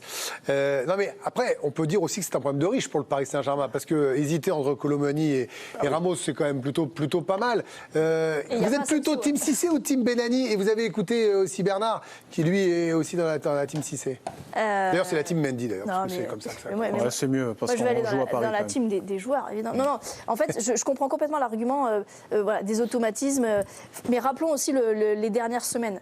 Mbappé a une préparation un peu tronquée. Oui. Kolo Muani est arrivé en fin de mercato. Il faut aussi qu'il y ait ces minutes communes pour installer un trio. Que ça tourne, oui. Est-ce que là, ça va tourner dès dimanche? Vous allez jouer mardi, à domicile. Vous avez 5 jours, donc en termes physiques, je ne suis pas sûre qu'il y ait vraiment un vrai besoin de tourner, là, en tout cas, sur cet enchaînement. Oui, c'est sûr. Mais il faut définir un trio titulaire pour moi, parce que sinon, à un moment, ou alors, c'est des... Oui, mais il a dit que non. Enfin, alors, il dit ça, il n'a pas fait beaucoup de tournées depuis le début, mais il dit que lui, il a besoin de 17, 19, vous connaissez ça? Il a un problème de riche, et ce sera pire quand Asensio va... Et comment tu expliques à Gonzalo Ramos, qui a été acheté 80 millions d'euros avant Kolo Muani, que finalement, il sera la doublure de Kolo Muani? Mais ça a toujours été. Mais à la base, ils l'ont pris pour ça, en fait. Je crois pas qu'il l'ait pris pour être la doublure. Si tu fais au prix, tu mets Kolo Muani devant. Pas tous en même temps. Après, l'argument de Karim qui dit... Sur le jeu? Non, sur booster la confiance sur un match comme dimanche, ça va pour Kolo Muani aussi. Parce que s'il fait un super match et qu'il marque, là, ça y est, c'est vrai que c'est le match pour briller, en fait. Là, je pense que si Ramos commence et il fait un super match et il marque, là, ça va se jouer là. Je pense que le titulaire dimanche qui fait un gros match, prendre l'avance. Ouais, je pense qu'il marque beaucoup de points. D'ailleurs, j'en profite pour dire que c'est le retour de la grande soirée sur la chaîne L'équipe. Candice, vous serez aux côtés de Yoann Rioux. Dimanche soir, à vivre sur la chaîne L'équipe, ce classico Paris Saint-Germain-Marseille. Faites gaffe, il est très en forme, Yoann, depuis la rentrée. Hein. Ouais, mais j'ai le casque. Vous avez le casque, les épaulettes, tout ça, vous êtes capable, enfin, vous êtes prête, quoi. Elle est prête. Bernard, c'est vrai, et on termine par ça, après on passe au footoir et on parlera justement de cet OM-PSG. L'OM peut-il résister au PSG? Est-ce que c'est à Luis Enrique de se dépatouiller de cette histoire-là et de faire en sorte que le joueur qui ne joue pas, il ne se sente pas perdu, il sente qu'il ait d'autres opportunités? Parce que ça va jouer aussi sur ce côté-là. De toute façon, le plus important, c'est que quand tu as un effectif qui est aussi riche, ce n'est pas les 11 titulaires qu'il faut questionner. Ouais. C'est ceux qui sont remplaçants parce qu'ils sont mécontents et ils ne comprennent pas le pourquoi. Du comment, et c'est surtout à l'entraîneur d'avoir des discussions et aussi au staff qui est autour, parce qu'ils sont nombreux, d'avoir des discours avec les remplaçants. Et d'ailleurs, je pense qu'il le fait très bien. Et on voit aussi Ramos quand il est rentré sur le dernier match où il a une occasion de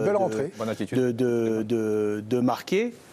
Il est en jeu d'un orteil. Oui, d'un petit chouïa, mais au moins la meilleure réponse, c'est celle-ci.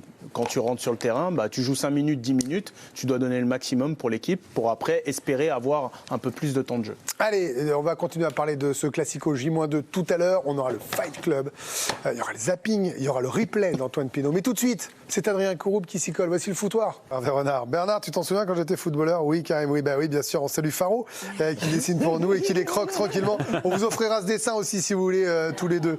Et on termine avec le bonus du foutoir. Revenez les copains avec vous, Alicia. Et avec la sortie bien salée de José Mourinho après la blessure de Renato Sanchez, le Portugais prêté à la Roma. C'est de nouveau blessé, sorti dès la 27e minute face au Sheriff Tiraspol hier soir.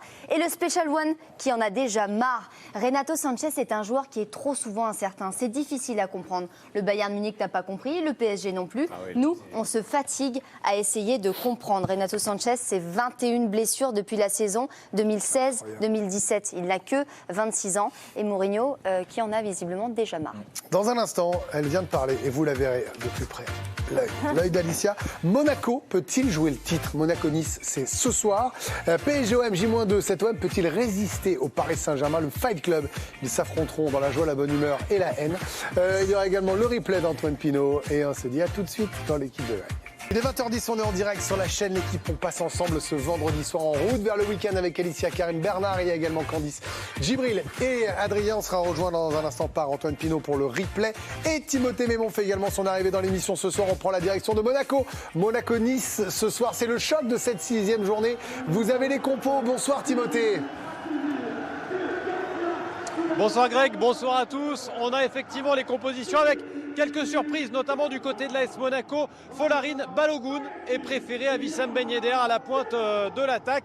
Et puis du côté de la défense, on a décidé de titulariser Zakaria en lieu et place de Maripane. Et pour cause, il y a peut-être la volonté du côté de Hadi Houter de contrer la vitesse d'un Terem Moffi qui est bel et bien titulaire dans le 4-3-3 plutôt classique côté niçois. En tout cas, c'est exactement la même équipe que celle qui a battu le Paris Saint-Germain. Merci Timothée pour cette info très importante. C'est Balogun qui sera titulaire ce soir et Wissam Ben Yedder qui sera sur le banc. Et bien justement, on va parler de Monaco. Voici l'œil d'Alicia.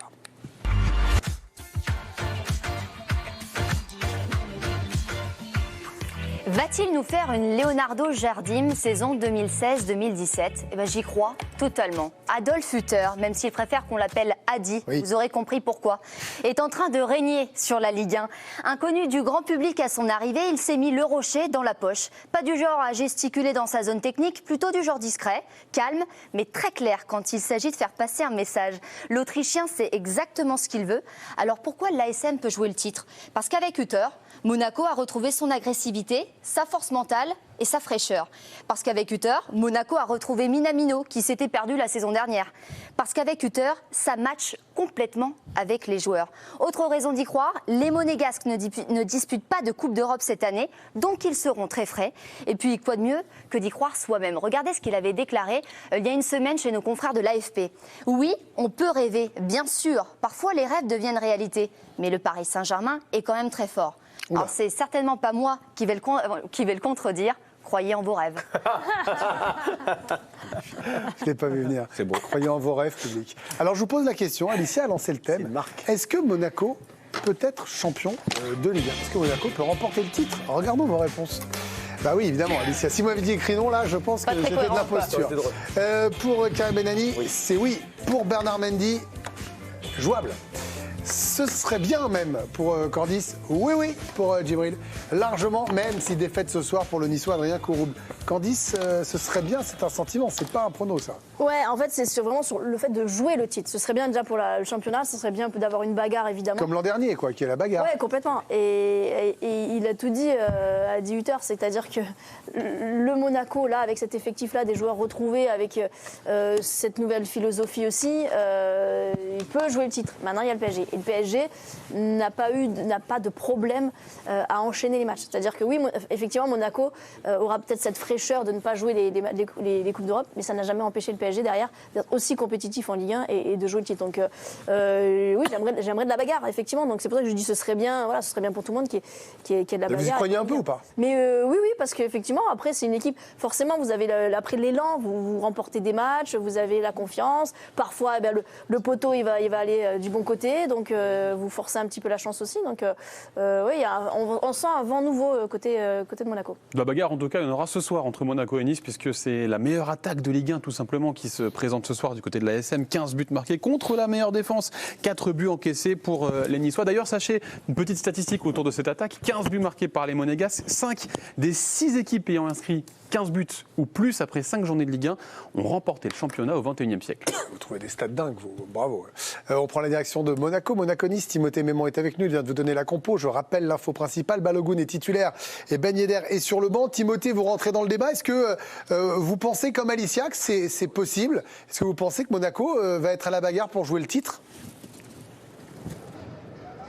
Ouais, je pense ne surprendre personne en disant que c'est possible à condition que le Paris Saint-Germain fasse un faux pas. Le titre d'un autre concurrent que le Paris Saint-Germain dépend toujours de la contre-performance du Paris Saint-Germain. Mais si Paris n'est pas irrésistible, oui, Monaco est très bien placé.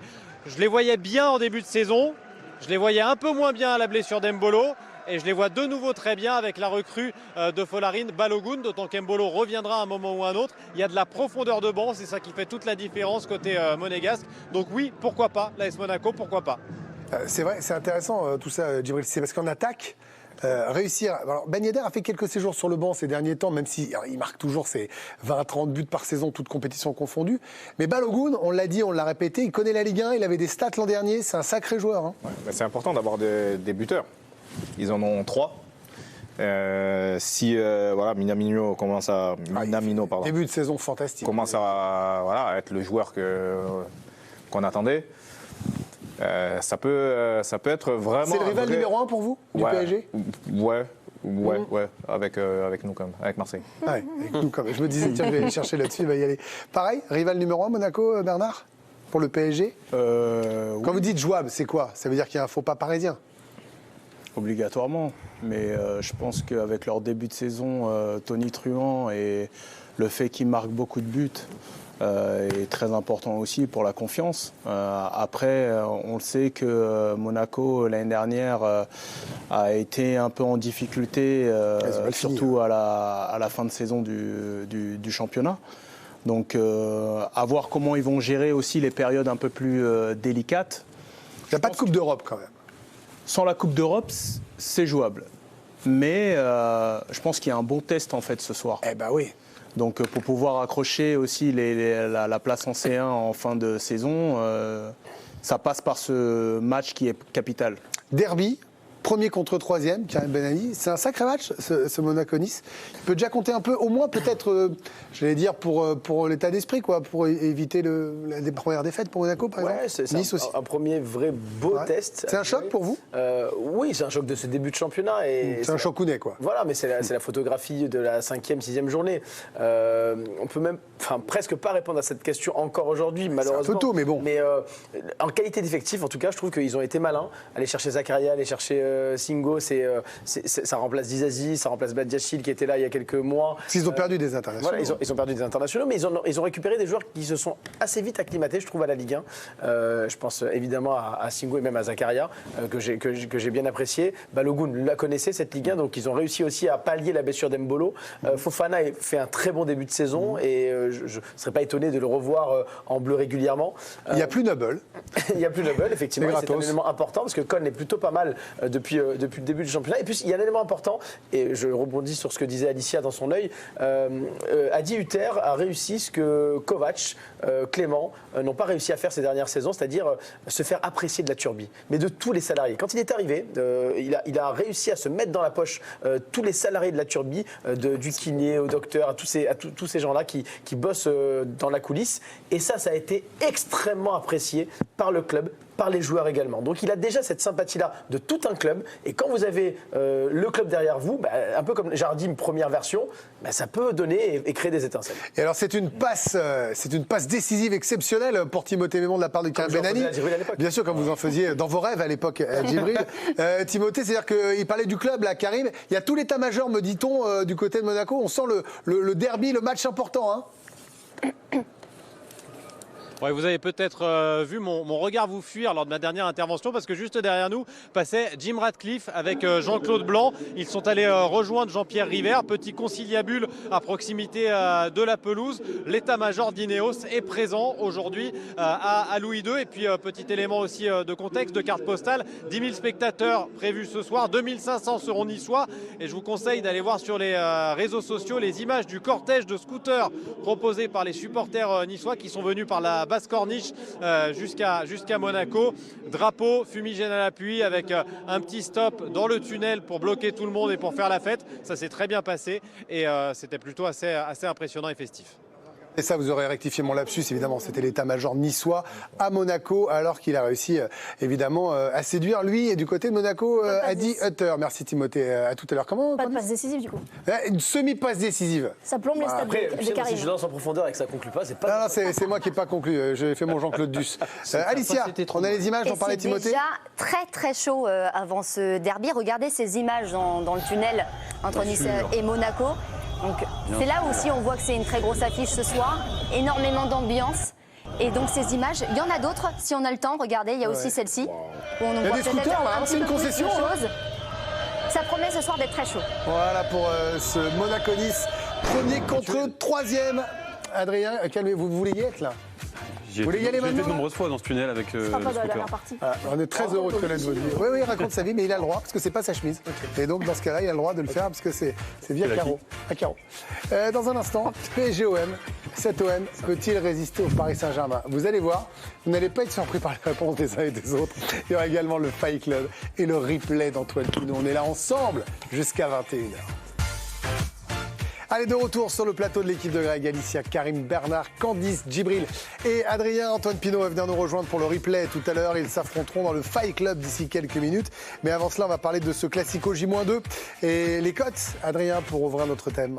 Si jamais vous pensez que l'Olympique de Marseille va gagner cette rencontre, c'est le moment de parier puisque l'Olympique de Marseille, la victoire de l'OM est cotée à 4,88. Un nul est coté à 4,32. Le Paris Saint-Germain gagnant, c'est 1,63. Alors, je vous pose la question. Cet OM qui a brillamment arraché un point au courage et au talent hier à l'Ajax, peut-il résister au PSG qui s'est imposé contre Dortmund? Regardons vos réponses. Alors, quand je vous disais que vous alliez... bon, voilà. Oui, bien sûr. Bon, Alicia. Ah, je ne crois pas, nous dit Karim. Rouge et bleu, honnêtement, je ne pense pas, nous dit Bernard Mendy. Oui, ils peuvent, mais elle développera, Candice. Mais oui, voilà, Djibril qui s'oppose à Bernard tout de suite. Et non pour Adrien Kouroub. Karim Benaï, vous ne pensez pas que cet OM puisse résister au PSG? Merci Karim Benani. Dans un autre contexte, avec la qualité de l'effectif, j'aurais dit oui. Et peut-être même plus que l'an dernier.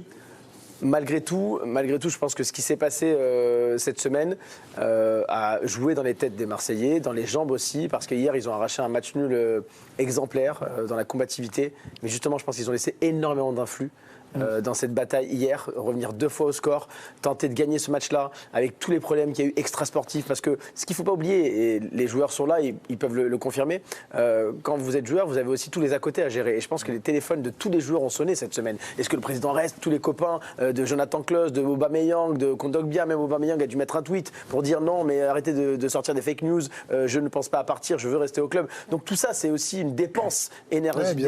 C'est de l'influx, quoi. De l'influx que vous dépensez. Et donc là, avec 2 jours de récupération en moins par rapport au PSG, dans un match médiatique chaque année, je pense que Marseille sera un peu trop limité physiquement pour arriver à accrocher une victoire ou à minima même un match nul. Et je trouve que Paris a montré aussi de la qualité contre Dortmund. Donc ce sera compliqué, mais après le cœur a sa raison. Le cœur a sa raison que la raison ignore. Bien sûr. Comme disait Blaise Pascal. Oui. Un ami. Avec qui vous avez pris un café récemment au Café de Flore il y a quelques minutes. Il va bien d'ailleurs. Il y a un petit problème d'imprimante là, mais sinon ça va, c'est plutôt cool. Bernard et Djibril, je vous donne la parole ensemble parce qu'on a envie de vous entendre aussi, mais je finis avec mes consultants journalistes avec vous. Candice, c'est quoi ce mais, ce oui, l'OM peut résister? Mais quoi? Mais est-ce que ça dépend de Paris ou mais comme les mêmes réserves physiques que Karim? Alors, oui, déjà c'est possible parce que ce match est irrationnel.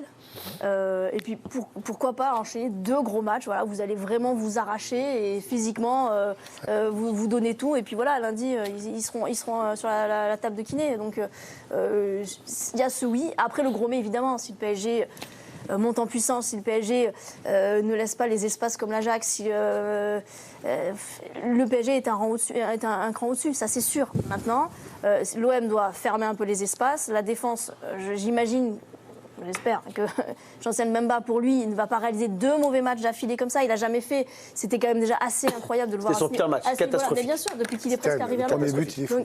Donc cette défense, il y a déjà Marseillaise, déjà, si elle se reprend, il y aura des motifs d'espoir parce que c'est l'Ajax, on peut dire ce qu'on veut. Évidemment, le PSG est plus fort que l'Ajax. Mais derrière, il y a eu des occasions, il y a eu du mental. Et je pense que même si c'est en 3 jours après, l'OM peut y remettre une couche, justement à cause du contexte aussi, parce que peut-être pour bien finir la semaine, pour repartir peut-être sur autre chose, et puis aussi apporter son soutien à Pablo Longoria, pour plein de choses. Mais là, on n'est plus dans l'aspect presque sportif, c'est vraiment du mental et voilà, de la grinta, quoi. Vous n'avez pas encore été sur le banc, ma petite Cancan. Ça fait un moment, non, mais c'est vrai qu'avec Candice, elle n'y va pas trop. C'est votre premier bingo, on était là, on a hésité, irrationnel, pas comme les autres. Un classique, c'est pas un match comme les autres, c'est rationnel. Allez, ça va sur le banc tranquillement, mais c'est normal. C'était le piège, c'était vraiment le piège du classico, là. Il était. Il y a la musique, Elle est là, la musique. Ménélique est là. T'es la seule qui m'a, je te dis bye bye. Non, j'ai pas de Mylène Farmer, en revanche, pardon, j'ai Ménélique. C'est un autre style, quoi. Adrien. Les Marseillais, comme les Parisiens le savent, ces dernières saisons, c'est une confrontation qui tourne souvent en faveur du Paris Saint-Germain sur les 29 derniers matchs, toutes compétitions confondues. C'est 22 victoires pour le Paris Saint-Germain. Paris qui a gagné 13 de ses 15 dernières réceptions de l'Olympique de Marseille. Et puis il y a les galères de l'OM, évidemment, à l'extérieur. Un seul succès sur les 7 derniers déplacements en Ligue 1. On a réussi néanmoins à trouver 3 chiffres pour donner de l'espoir aux supporters marseillais. Donner des biscuits à Djibril. Vous le savez, ne compte que 8 points après 5 matchs. C'est le pire total du Paris Saint-Germain sous l'ère QSI. Le Paris Saint-Germain qui a perdu 5 de ses 9 dernières réceptions en Ligue 1. Et puis la petite stat étonnante, Marseille est l'équipe qui affiche le plus grand nombre de tirs en Ligue 1. Ça arrose cette saison sans une frappe pour les Marseillais en Ligue 1. C'est plus que Paris qui a 87. Et Paris encaisse beaucoup de tirs. Alors pas forcément cadrés, mais ils en prennent. Mais c'est vrai que ces stats-là, qui veut commencer, Bernard ou Djibril? Djibril ou Bernard? Vous êtes chez vous voulez commencer? Allez.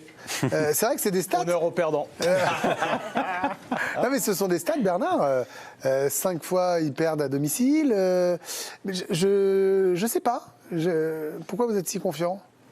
Non, moi, de toute façon, Classico, je suis toujours confiant. Et par rapport à ce que Paris a démontré, intrinsèquement, l'effectif du PSG est meilleur que celui de Oui, mais sur un match comme ça. Après, sur l'adversité, en fait, l'adversité, ça permet une chose, faire naître un groupe par rapport à Marseille. Ils ont montré de belles valeurs contre l'Ajax, mais malheureusement, sur les 20 derniers mètres, ils piochent. Et franchement, je ne vois pas comment la défense de Marseille contre l'Ajax, prendre 3 buts comme ça, ça me paraît très compliqué qu'il puisse gagner ce match-là par rapport à... Résister à l'attaque de Paris. Exactement. Alors après, Djibril, là je peux... Alors écoutez, filmer Djibril. Djibril, il a mis... Vous savez ce qu'il a fait là dans la préparation de son truc? Il s'est étiré les épaules, il a fait craquer ses mains. Il me regarde, voilà, regardez, il met les deux petites mains là, comme un ministre, regardez. Il arrive. Ça vous étonne, c'est-à-dire ça vous étonne? Ça m'étonne de Bernard. Je pense que je peux prendre le bingo de... Oui, vous avez le droit, il est passé. Voilà. Mais c'est un classico, c'est différent. Voilà, c'est bête ce que je vais dire. Mais c'est pas un match. C'est pas un match comme. C'est pas un match normal. C'est un match où on sait que s'il faut laisser une cheville ou laisser un genou ou laisser quelque chose, on le laissera sur le terrain. Évitez de dire les tibias quand même. Mais ouais, non, ça c'est bien. Ça c'est fait. Hein. Mais on donnera tout. Après, moi je réponds à résister au PSG. Oui. De là à dire, l'OM gagnera ce match. Voilà, je suis raisonnable. Résister, je pense que le groupe OM a ce qu'il faut pour résister. Combien de temps ? Résister combien de temps ? Combien de temps, voilà, exactement. En fait, c'est usant d'avoir la possession contre vous comme ça, comme ils l'ont fait contre Dortmund. Là, par contre, ça se passera par un match parfait. Pas de ballon lobé, pas de... cheville qui tremble, pas de non, mais de toute façon, l'OM de mauvaises décisions. Là, c'est un match sans faute. Après, résister, combien de temps? Voilà. Après, il y a un coup de pied arrêté, pourquoi pas.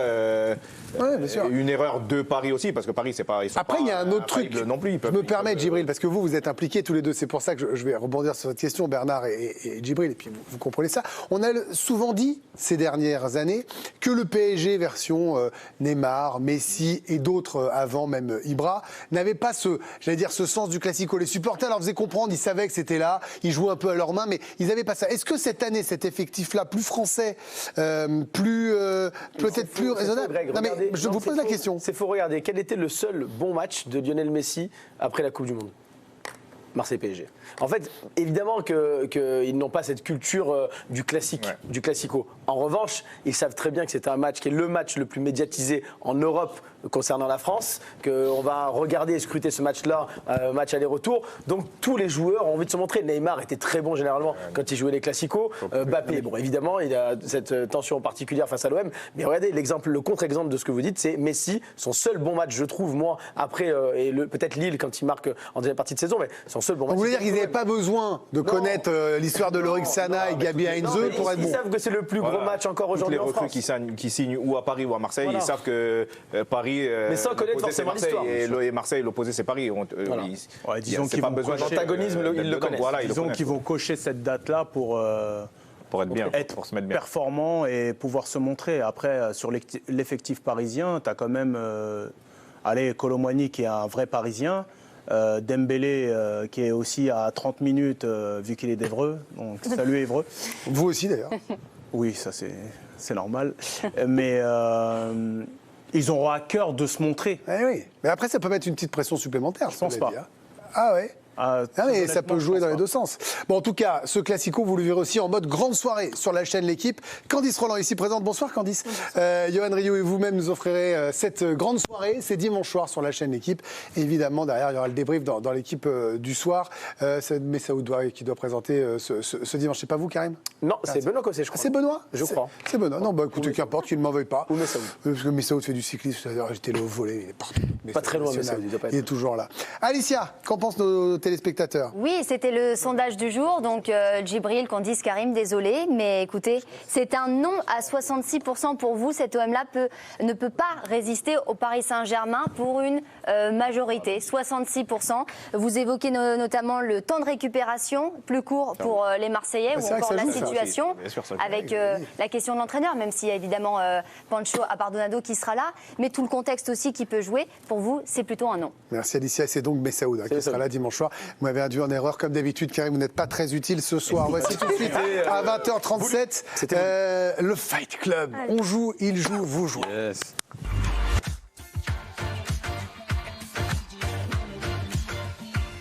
Alors, déjà, je trouve que c'est très faible, Karim Benani, d'agresser vos coéquipiers parce qu'on joue en équipe. Avec toi. Pas du tout. Voilà. Vous êtes déjà fâché avec l'œil. Vous avez Bernard qui est fâché. On peut aller sur le banc, on le laisse tout seul. Non. Ah non. Ah oui. Non. Ne lui donnez pas des idées, il en rêve. Alors, il y aura la team Alicia, Karim, Bernard contre la team Candice, Djibril et Adrien. Je vous rappelle la règle du Fight Club. Adrien, on cherche des joueurs.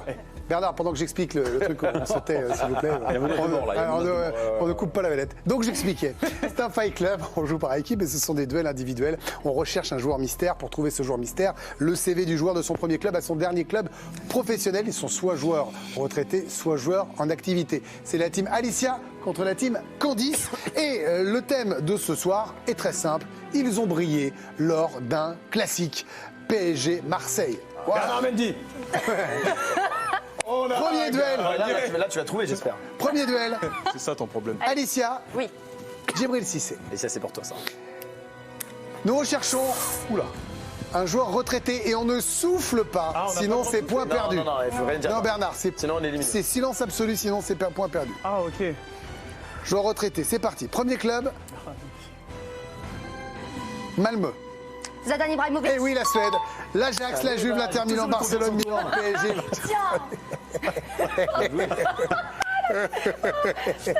Est-ce qu'on peut faire un gros plan sur la tête à Djibril? Parce que... Non, les thérapies. Mais vous, en fait, vous tombez toujours sur les gars et les filles qui tombent sur la première. C'est fou. Bien joué. Bravo. Karim, je vous présente Candice. Ah non, moi je suis avec. Attendez, il y a tout le monde joue l'un contre l'autre. J'ai pas compris. Deux menaces. C'est vrai que vous nous ralentissez un peu là. Il y a 2 menaces de mort. Deux fois. Vous nous ralentissez un peu. Vous êtes un peu d'Odan ce soir. On y va. Karim Candice, on se concentre s'il vous plaît. Dans les réponses. Attendez. C'est un joueur retraité. Je dis que ça peut aller vite. C'est tout ce que je dis. Et on ne souffle pas. Auxerre. Boli. Oui, Basile Boli. Pardon. Ah ouais. Incroyable. Bravo. C'est pas cool. Je l'avais noté. Ça fait Incroyable, bravo Candice. J'attendais que ce soit toi, moi. Mais oui, en fait quand je le dis, ça peut aller vite. On ne souffle pas, je fais exprès pour que tout le monde tombe dans le piège. Sur Djibril. Tu sais où j'ai failli me faire avoir? Moi, au premier. Parce que 10 clubs, il y a que moi qui a fait 10 clubs dans sa carrière. Auxerre, Marseille, Rangers, Monaco. Et Urawa, Red Diamonds. Bien joué Candice. Un partout. J'allais dire Djibril Cissé. Bah oui, c'est pour ça. Vous jouez maintenant. Non, 5 clubs, je savais que c'était pas moi, 5 clubs. Bernard contre Adrien. Quel est le principal défaut de Bernard? Oh là là, j'ai raté. Quel est le principal défaut de Bernard? Il est égoïste. Il est égoïste. Bernard, on y va contre Adrien.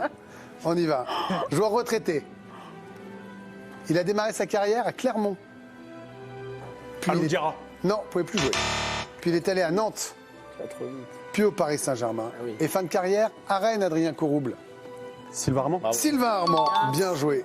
2-1 pour la team Candice. Ah ouais, je savais pas que. Perdu celui-là. Je pensais que tu pouvais. Ça, je vous l'avais pas dit, mais enfin bon, c'est pas grave. Mais non. Non, mais c'est vrai. Vous le saurez la prochaine fois. Alicia, je vous réveille. On compte sur toi, Alicia. C'est là, c'est maintenant. Elle est concentrée, c'est incroyable. Elle avait l'œil, elle est comme ça. Mais elle est en transe limite, quoi. Vous voyez, c'est. Ouah, c'est chaud, qu'est-ce qui se passe?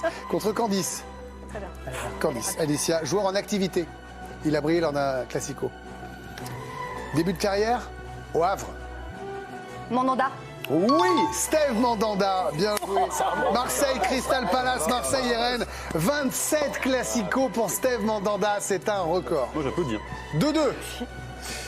C'est bien, Alicia, c'est bien. Heureusement que tu es là parce que Karim, il est. Heureusement que j'ai eu confiance en elle. Mesdames, messieurs, on pensait que ça pourrait être un duel de choc. Pour le moment, il y en a un qui est décevant. Karim contre Adrien. Ah, c'est Karim le décevant. C'est un joueur retraité que nous recherchons. Chute. Quand? Bernard Mendy. Oui, Bernard Mendy. Mais en plus, je lui dis c'est moi, c'est sûr, c'est moi. Il a soufflé. T'as fait souffler. Ça veut dire qu'il a soufflé. J'avais vu. De toute façon, je l'aurais pas donné. Il y avait soufflette, il y avait pied, il y avait tout. Bien sûr. Mais c'était sûr que c'était moi. Ça peut être 10 clubs. Là, vous le comptez alors qu'il l'a soufflé à Adrien? Bah, il a dit c'est moi. Quand PSG, Bolton, J'ai dit à PSG. toi. Quand c'est pas moi. Et qu'est-ce que c'est que cette fin de... Et Bernard, qu'est-ce que c'est que cette fin de carrière là? C'est quoi? Ça part dans tous les sens à la fin. En Inde, non? Là, après, il y a des pays, on sait pas. Attention, respecte l'Inde. Non, c'est pas sur l'Inde. C'était très bien. Oui, vous avez pris beaucoup d'argent, j'imagine. C'est ça. oui, vous avez raison. Pas que. Limassol, Chennai City. Limassol. Attends, Limassol, c'était pas mal. Hein. Ah, Djibril. 2-2. Non, 3-2, pardon, pour la team Candice. Pardon, les gars. Allez. Il est là, Adrien. Ça fait 2 défaites pour Karim Bellani, quand même, ce soir. Djibril Cissé contre Bernard Mendy. Bernard, concentrez-vous et arrêtez de souffler, là. Alors, je vais lui mettre un tacle à la Retraité. Joueur retraité, mesdames, messieurs. Djibril. Chut. Allez, on y va. Concentrez-vous. Si vous le dites, je vais le retenir. Début de carrière au Grêmio Porto Alegre. Chut. Puis le Paris Saint-Germain. Ronaldinho. Bien joué, Bernard Mendy. Milan, Flamengo, Atletico Mineiro. Histoire de faire la gocho, Allez-y, faites voir quand vous faites la gocho. Attends, je le refais. Revenez sur Bernard. Attendez là, mais. Vous êtes ensemble, là. Je sais qu'on est ensemble. Mais oui, mais tu l'as pas. Mais ouais, tu m'as pas respecté déjà. C'était une vanne, c'était pour vous motiver. 3-3. Ils prennent pas là. 3-3. Quel fight club de légende. Alicia, Oui. inattaquable ce soir contre Adrien. Ah, c'est les- Inattaquable ce soir, le duel de leader. C'est le maillot jaune. On y va maintenant. Ça joue Pedro Delgado. Mon seul héros du cyclisme à mon époque. Joueur en activité, mesdames, messieurs. J'aime pas ça. Il a brillé lors d'un Paris Saint-Germain-Marseille. Début de carrière à Grenoble. Puis Bastia. Thomas. Alicia. Ça fait 4-3 pour la team Alicia. Franchement. Marseille, Newcastle, Marseille, Tigres, Udinese. Tu vois, j'ai réussi à les motiver, les gars. Ah, vous êtes vraiment le pire d'entre nous. quand C'est même. ça aussi. Ça. Tiens, Karim contre Djibril. Djibril, attention. Il y a 4-3. Duel d'anciens champions. T'inquiète. Celui-là, il vaut de l'or. Joueur retraité. Début de carrière à Pérouse. Puis il est parti à Avellino. Puis il est allé à la Reggiana. J'attends. Puis la Juventus. Oh putain. J'attends. Chut. Puis Tu l'as. Middlesbrough. Puis Marseille. Tu l'as. Ils l'ont tous autour, c'est terrible. Fabrizio Ravanelli. Fabrizio Ravanelli, Lazio de Rome, Derby County, en fait, tu l'avais, mais tu Dundee voulais pas le et dire. Pérouse. Non, je voulais être sûr le passage Middlesbrough-Marseille. c'est bon. Ouais. 5-3. Ah, c'est bon. Oui, c'est fini. Bernard contre... Oui, mais après, il y a une remise en jeu. Bernard contre Candice. Djibril, il va passer une mauvaise soirée. Je ne sais pas avec qui Djibril passe la soirée, mais Pour ça va faire le être... nombre, quoi, il est là, le mec. Juste pour être 3 contre 3, en fait. C'est pas possible. Rien. T'inquiète, c'est pas fini. La finale, je vais à la finale, je sens. C'est pour ça que j'ai pris mon temps. Hein. Bernard contre Candice. C'est incroyable. On y va.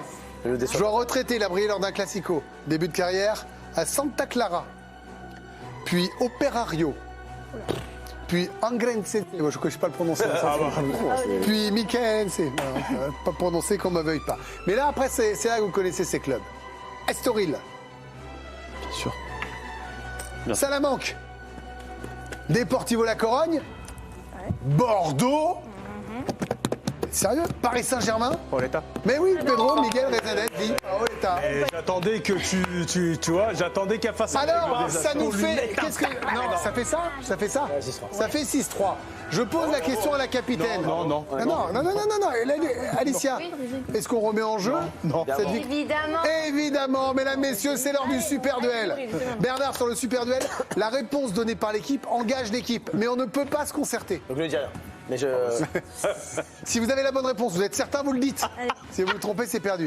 Djibril Cissé, s'il vous plaît. Non, je me concentre. C'est maintenant. Ok. Candice Roland. Allez, Djib. Adrien Corouble.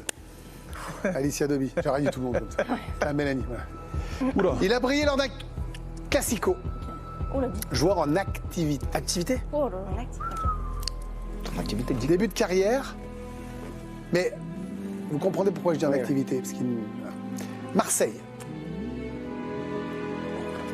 Puis après, il va à Lorient. Ayou. Oui, Ayou. Lequel André Ayou, la victoire. Avignon, Marseille, Swansea, West Ham, Fenerbahçe, El Stade Nottingham Forest. Et actuellement, 100 clubs. Bravo. Très beau fight club tous les 6. Vous avez été très bons. Moi, je voulais pas remettre en jeu. Oui, mais vous n'êtes pas capitaine, mon Bernard. Voici le replay. C'est Antoine Pinault. Rentre, mon Toitoine. Après le jingle. J'ai pas brillé, moi, contre.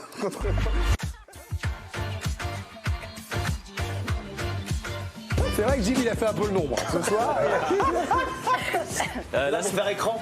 J'ai marqué contre Paris, moi, pourquoi vous m'avez pas vu La semaine dernière, j'ai lancé la tête à Jib. Ah bah là, c'est bon, impeccable. Là, j'ai 3 défaites. Mais parce qu'on le fait souvent, vous êtes souvent dans les jeux. J'ai joué blessé ce jour-là. Ah, mais il a une tête de Scarface quand il perd. Quand il perd. Allez, c'est incroyable. Pas grave, ça arrivera un jour. Bon, on y va. Greg, c'est parti. On est parti pour la Greg's Anatomy. On est parti. Allez, parti, Titi. Greg's Anatomy, c'est parti. Jingle. C'est parti, tiens. Raph Sebaoun est de nouveau papa depuis peu. Alors, on a vu quelques signes de fatigue. D'abord, les yeux, mon Rafi. Plus sur la qualif, à la limite, t'as la victoire ce soir, pour te dire. Ah, vache, ouais. Ensuite, il reste sur le qui-vive avec madame. Elle va chercher mon Vinted, elle va chercher mes couches, je pense au lait, et bâtard, elle me gonfle. Elle me gonfle. J'ai rentré chez ma mère, moi. J'ai dit non. Heureusement, Rafi, il a du charisme pour remplacer une. Regardez, incroyable. Jamais un président à l'OM n'a gagné ce combat-là. Jamais. Je suis désolé. Non, mais t'es pas obligé d'aller en frontal, lui. T'étais pas obligé de dire, ok, bah si c'est comme ça. Non, mais peut-être que ça, moi je pars. Raph, vraiment crevé, sauf lors des jeux. Alors là, il est foufou, hein, mon Rafi. Guillaume O'Haraud. Guillaume O'Haraud, il a marqué un but en Ligue des Champions avec le PSG. Vous remportez ce 100 mètres, bravo. J'ai tellement vu que taper, c'est insupportable. Je l'ai aimé cette. Non, mais stop. Mais il est malade, ce mec. On a eu des petits problèmes d'élocution avec Vicage Dorasso. J'ai une part de responsabilité sur ce que vous avez dit. Peut-être que notre organisation, n'est pas très, très bonne. Et on avance plutôt que d'essayer de retourner la partie de supporter qui est avec lui, qui est contre lui, ou qui est avec lui, contre l'autre. Giovanni Castaldi aussi. Francho Abardonado, ça fait des années qu'il est au club et il connaît parfaitement les garçons. Donc je pense qu'ils sont vraiment dans un beau cocon, dans une belle bulle et qu'ils ont envie de répondre sur le terrain, j'en suis quasi certain. C'est un cocon, c'est autre chose, c'est un petit neveu. Mais c'est normal, vous parlez énormément, puis vous parlez le batave en ce moment. Raphaël. Oui. Problème aussi avec Olivier Rouillet qui est ce qu'on appelle le point de vue changeant. En fonction de la situation. J'ai marqué inquiet parce que quand j'ai donné ma réponse à vous ne saviez pas tout ça. Et je ne savais pas, effectivement. Je suis honnête. Vous méritez le bon à la fin de votre intervention. Bah bien sûr, ça se travaille une émission. Vous marouille, évidemment. À quelqu'un qui est honnête, qui vous dit la vérité. Mais je préfère donner des points et ne pas mettre sur le banc quelqu'un qui a bossé son émission. Bon, enfin. Mais moi je suis comme ça. C'est comme ça.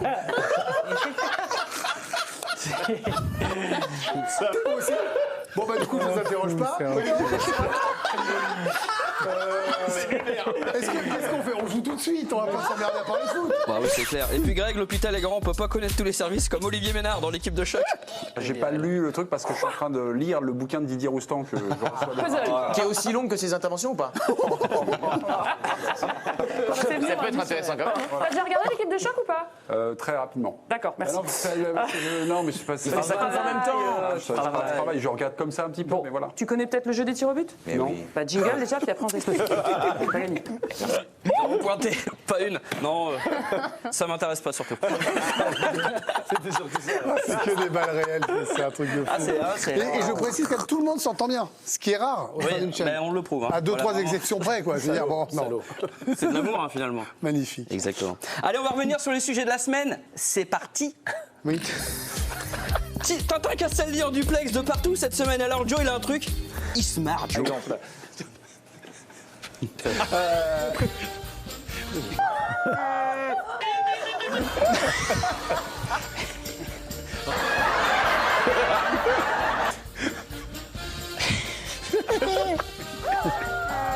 Bon, ça va, c'est des sujets légers, mais imaginez une autre situation.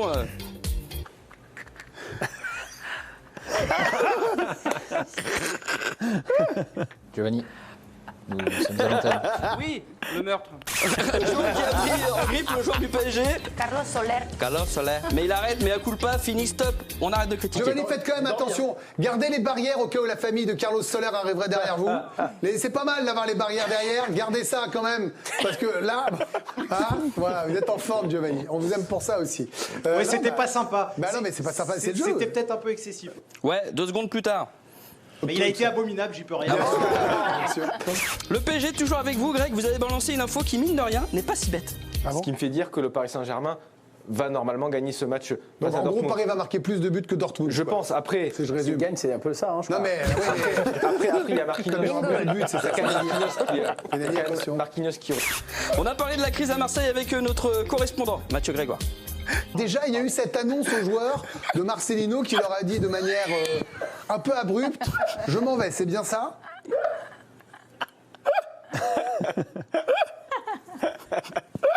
Je me demande s'il n'a pas frisé. Je pense qu'on a perdu Mathieu Réa. Ou alors il est très bon en grévin. Exactement. On a parlé du PSG avec le spécialiste Loïc Tanzi, enfin presque. Il se passe vraiment un truc avec le public du Parc des Princes où le président en début de saison. On a entendu déjà un peu de souffle. Donc je vous donne le micro, Philippe Rizzoli. C'est parti, micro-main. Alors c'est un peu chelou, c'est un peu comme moi tout à l'heure, vous allez voir. Comme le disait Antoine tout à l'heure, moins 30% sur les slips, pas de patrouille. Je rappelle, moins 30% sur le Chalichou. Et le petit Steven cherche son papa, il aurait été abandonné par un certain Mendy Bernard. Et en tout cas, Vicage Dorasso, lui aussi, il a son analyse à lui. Hein. Sur Fabio Grosso. Je veux les voir à Bollard quand même maintenant, parce que là peut-être qu'il y avait le côté à domicile. Ouais, et c'est marrant parce qu'en plateau c'est... j'approuve totalement. Non mais, tirez-moi. Là il y a insubordination.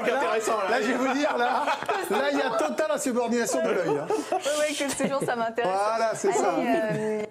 C'était pas Vicage Dorasso avant, c'était Alicia Domi. J'ai fait une boulette. Un millibello, comme on dit dans le milieu. Voilà, ça m'arrive. Je suis pas une bête. Voilà. Sont les mêmes. Vous n'êtes pas un animal comme Adrien Kourou. Oh là oh là là là. On reviendra pas sur ça. Il y a un homme sur le comique. Hein. Ah oh là, effectivement. Bah ouais, il y a un cœur aussi. On est vendredi, on est fatigué, d'accord.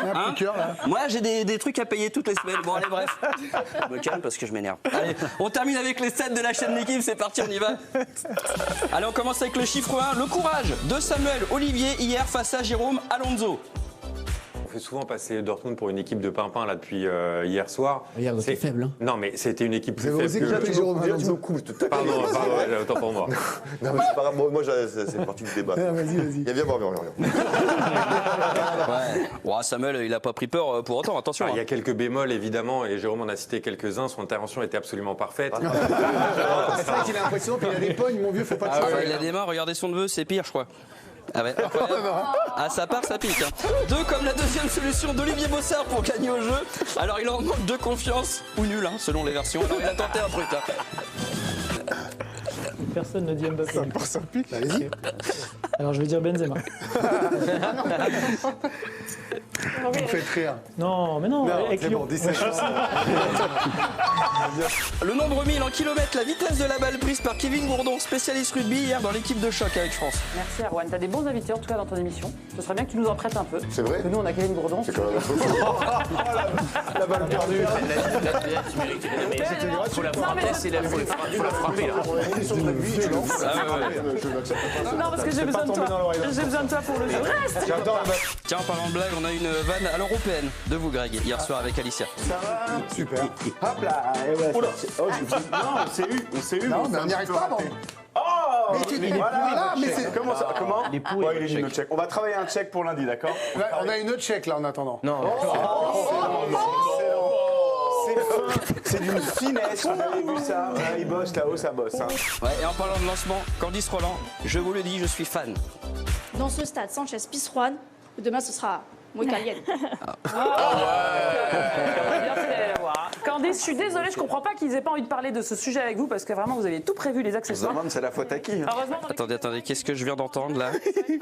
Zaman, c'est la faute à qui? Alors écoute-moi bien, Bruce Gradec. Si tu redis ça, c'est la faute à qui? Les ballons là-bas, c'est tes petites fesses. Hein, même si tu sautes du 38, j'hésiterai pas. C'est important. 1000 comme en pourcentage, le cœur de Vicage Dorasso pour Messi et Paul PSG qui se plaint.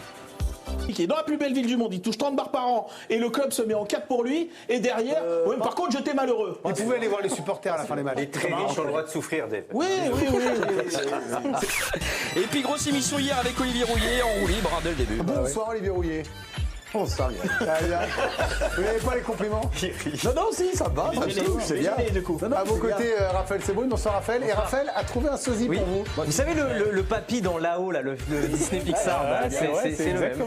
Il va s'attraper avec des ballons. Hop, il va partir. Mais vous êtes beaucoup plus jeune et svelte, hein. Je vous rassure. Un peu plus. Complètement sourdingue. On va tout avoir. Mais il est formidable. Merci Antoine, bravo pour ce replay. On se voit mardi. Évidemment, allez, il est temps de passer à l'indispensable. Et évidemment, ça concerne Pablo Longoria.